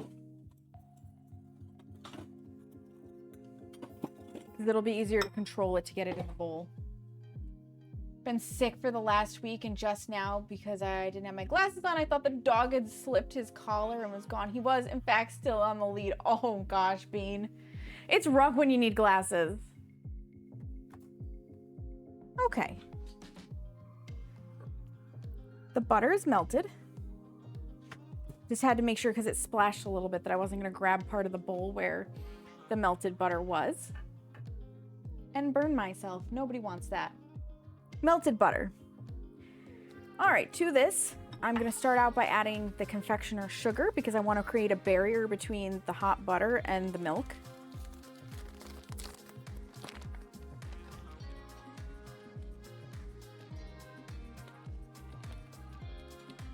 Get out of the crevice. Get out of the crevice. Dagnabbit. Oh, there's a fold in the plastic. Seamus. I don't know if you heard him, but he said that's what she said.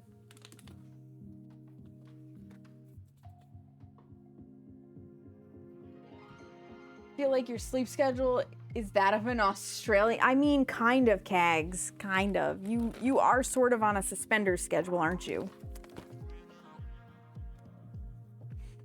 Suspenders is a friend that we both have who lives in Australia, for anybody who is not aware.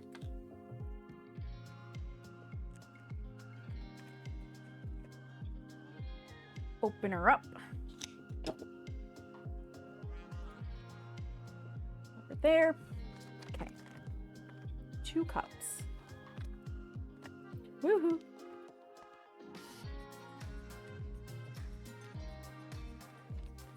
Tease it out of the bag gently. Gently. Because it does like to fly at me. Come out all in like one whoosh.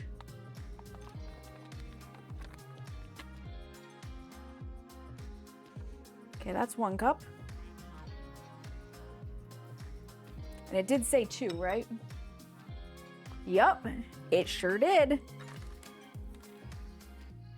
But now that I have an actual full bag, I can scoop the rest of this.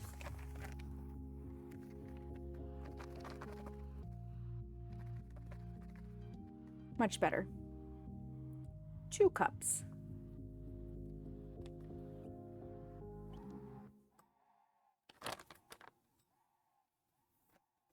And a whole bunch stuck to the side. There we go.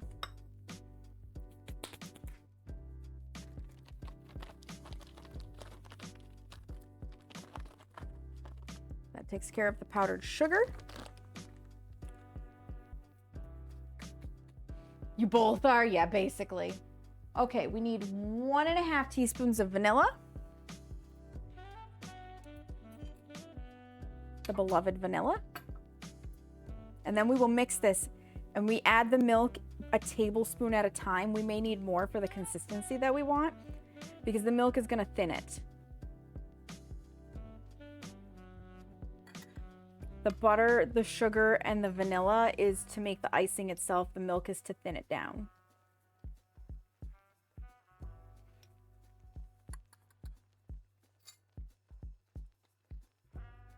Need a spoon, or do I want... Actually, should be in here. There. My mini spatula.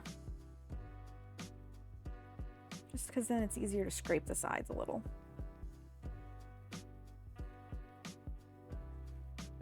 So I'm going to do what I can with the butter and the vanilla for the confectioner sugar before I add milk. It always seems like there's no way there's enough liquid for the amount of confectioner sugar, and then it just comes together. But you can see it's making like a paste, which is what you want if you're decorating a gingerbread house and not so much when you want to drizzle. Which is why I said originally at the beginning of stream that we may use more milk, or I may use more milk than is called for. It only calls for 3 tablespoons. I may end up with like 6 to really thin this down where I want it. Okay. Tablespoon necessary.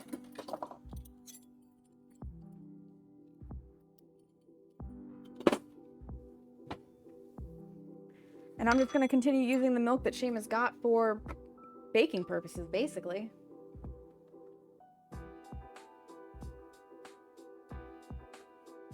One. I'm going to do 2 right off the rip because I can already look at this and say, it's a paste, it's gonna need it.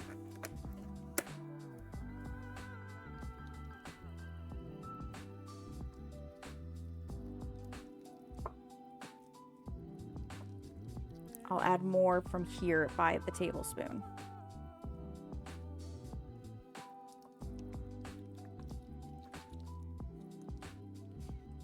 Yeah, see?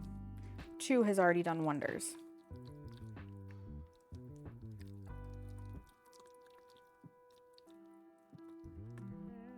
For some people, this sound would be very off-putting, so hopefully it's not super coming through the mic. I like the sound. I know it's not for everybody. And if it was ASMR style, I would hate it. I also just don't like ASMR, but that's me. Some people I know are very... Like ASMR, I'm going to say, I think it's either you love it or you hate it, and I don't feel like there's an in-between.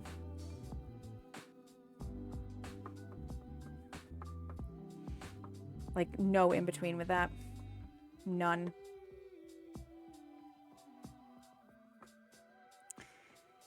Still lumpy. Just a little bit.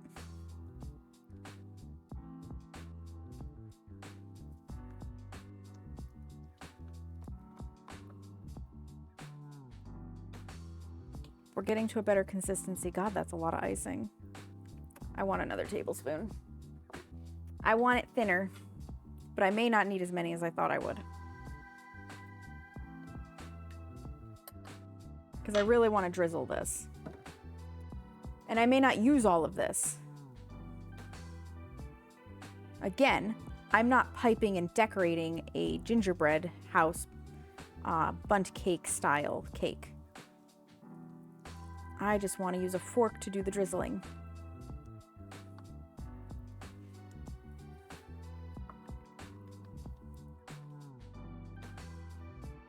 Yeah, that's thinning out nicely.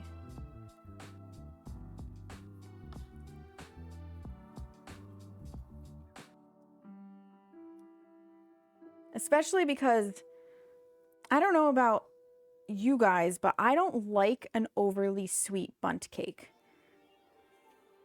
I like to just enjoy the flavor and the texture of a bundt cake. So a really sweet icing is off-putting to me if there's too much of it on there. So I'm making this more like a glaze. That'll do. So 3 tablespoons on the nose.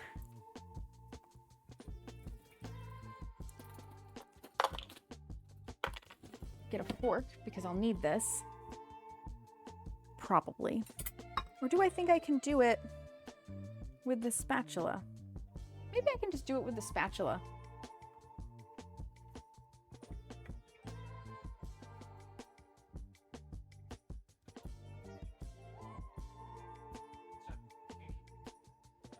You sound kinky, Seamus.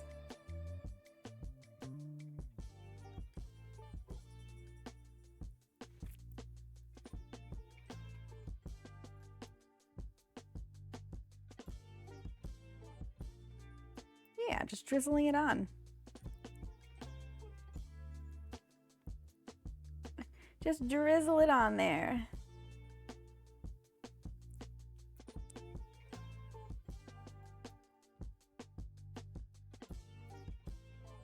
Because I can always go back and add more, so I start with ideally a little less.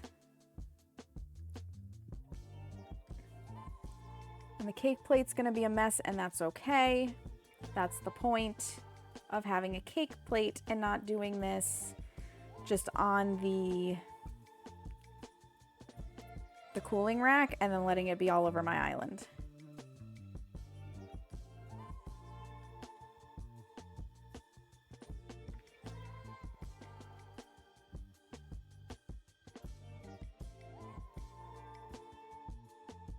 And it does soak in a little bit. That is completely normal.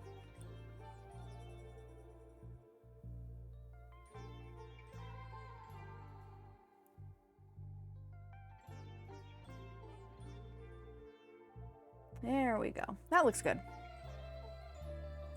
Yeah, didn't use nearly as much of it as we could have, but that's fine. And I didn't need the fork. Didn't need the fork. The last little bit is some extra powdered sugar.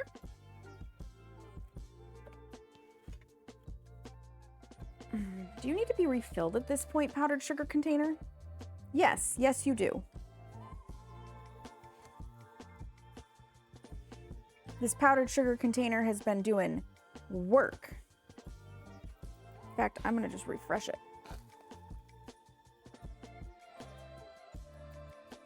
It's been doing work for the Iwans, which I still have Iwans in this house. Still powdering them with sugar. I see from picking up food, icing the cake. And back from picking up food. Oh, yes, yes, we are icing the cake, Carrie. I had to read that like 2 times to get my brain to wrap its head around it.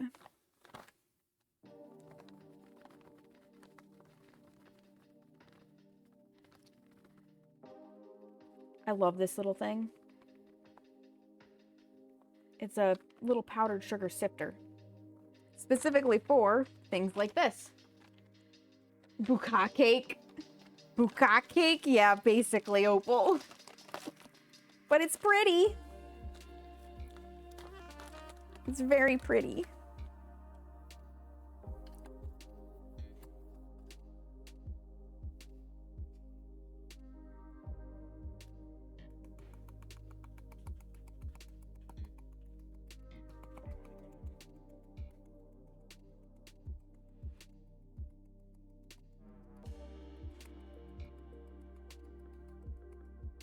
There. Beautiful. That'll do it. That'll do it. You know what the next part is? Before we slice it, we take a picture. Well, we put everything in the sink that can, and then we take a picture.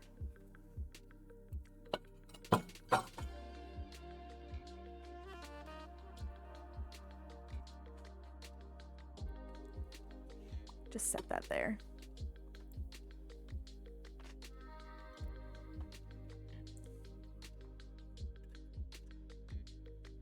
All the measuring spoons, put this stuff away.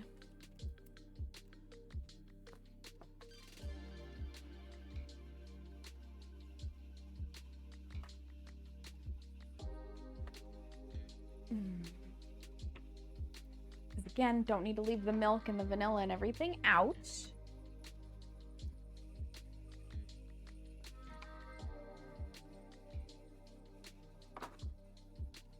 I'm gonna tidy this up just a hair.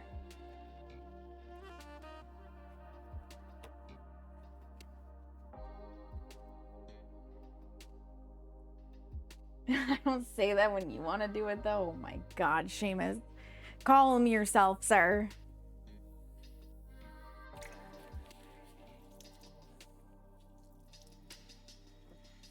Calm yourself.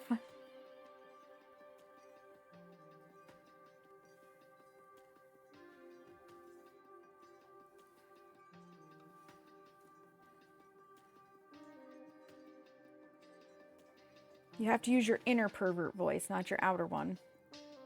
We are inside. Inside pervert voices only. Quiet.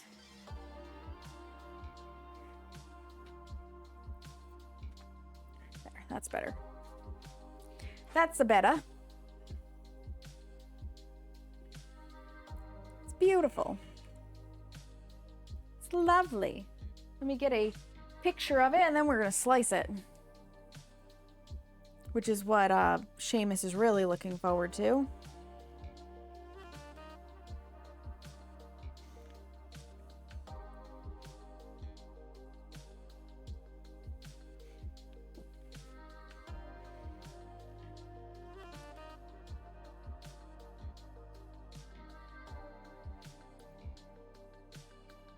Send this to my people on the snaps of the chats.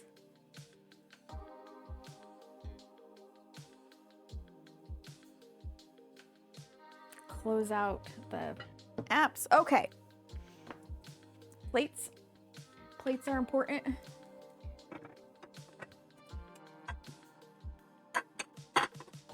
This is the moment everybody's been waiting for.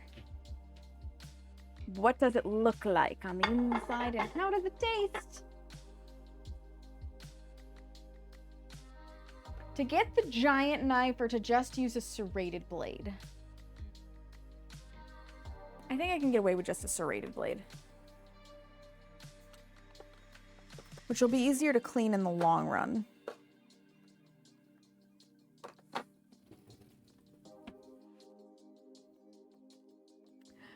Da da da da! You know what? I'll even do it with the overhead cam on so that you can really see when it comes out.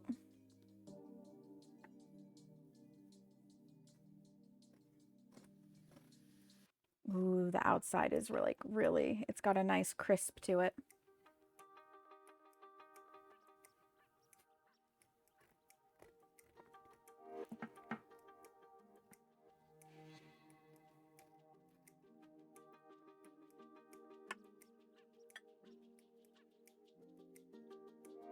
Oh, thin wee little slice.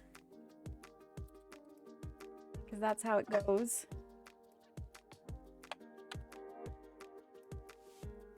Because that's how it goes.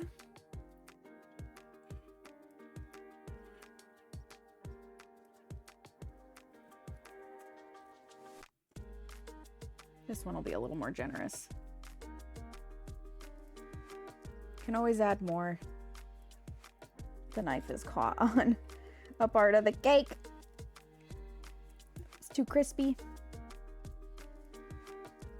Whee! Perfect. Oh, look, a little piece. Oh my God, that is so good. That is so good.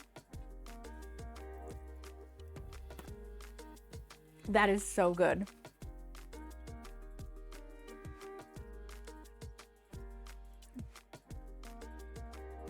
For the sake of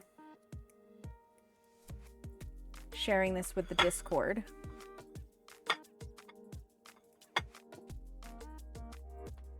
sometimes when you have a photography background, you really know what to do to set up the shot.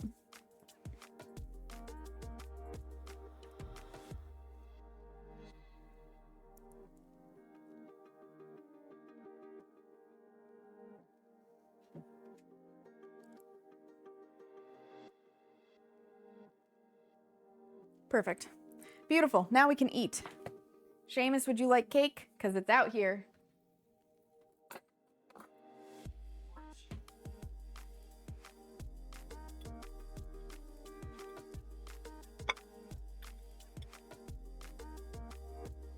Well, come get it.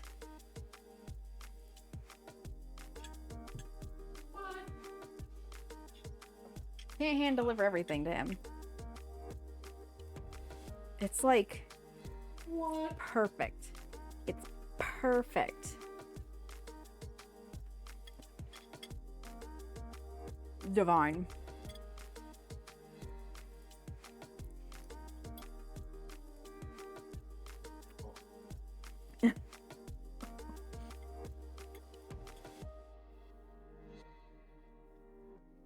Mm-hmm.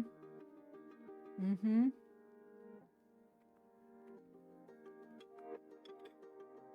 I did say the magic word. Let me get some with the icing on it and the powdered sugar, because it's good without it.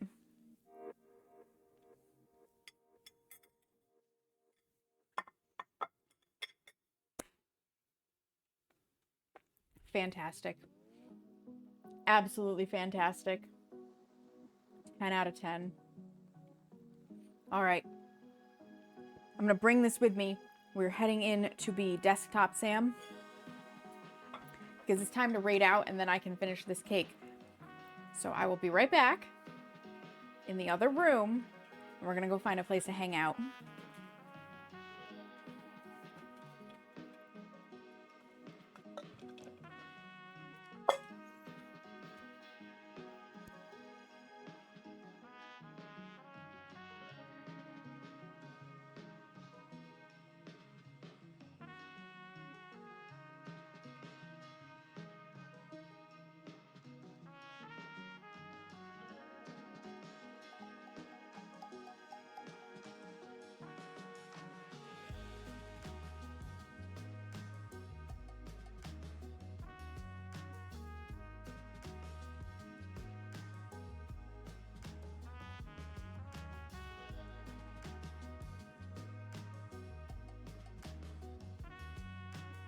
Okay, there we go. You get Desktop Sam. Huzzah! You guys, thank you for this. Thank you for being here and hanging out with me as I baked cake and made eggnog.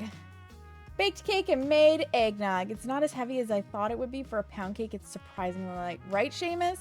It is surprisingly light. And I'm okay with that. I am absolutely okay with that. So let's see who's on and doing the stuff and the things, because that is important. Do we have anybody else that I follow who's doing baking right now? I do not. I do not have anybody else doing baking at the moment. This is the hard part. Where do I want to go? It really, like, the mouthfeel is great. Highly recommend this cake. It was not hard to make. Very delicious, very easy. We'll be enjoying this. We'll be enjoying this. For sure. I do, you know, they're not in the food and drink category, but I do have somebody who is part of the food and drink club who is doing food and drink things.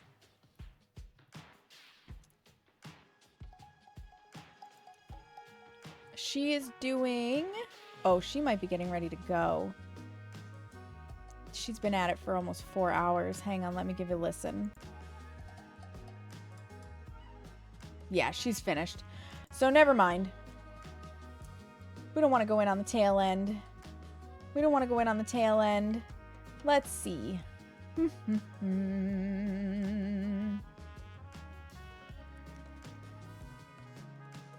Where can I bring you that is a similar feel? That's what I want to make sure. It's a similar feel. And I'm not just dropping you into chaos all of a sudden, right?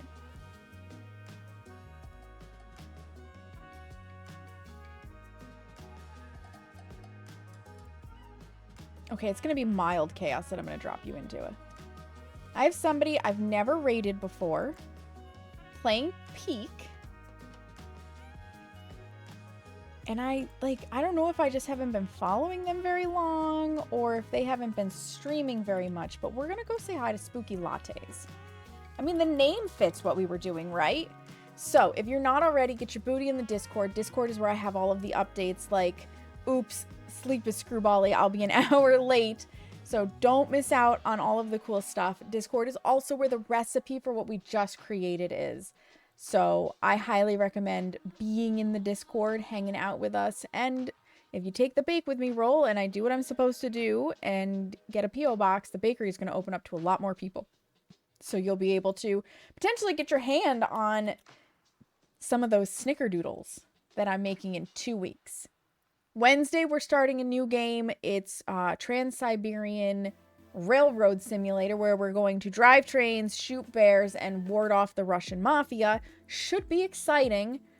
So I look forward to seeing you guys there for that. In the meantime, thank you guys so much for everything. Whether you dropped bits, subscribed, gifted subs, chatted, rated, came here and were just awesome, lurked, chill, like however you chose to be here, however you chose to support, you did. And I appreciate that. Let's bring all of that love on over to Spooky Lattes. And in the meantime, make sure you take a moment to practice some self-care, look yourself in the mirror, and tell yourselves that you love you because you matter, friends. And I appreciate you so freaking much. Have a great night. All right. Bye-bye.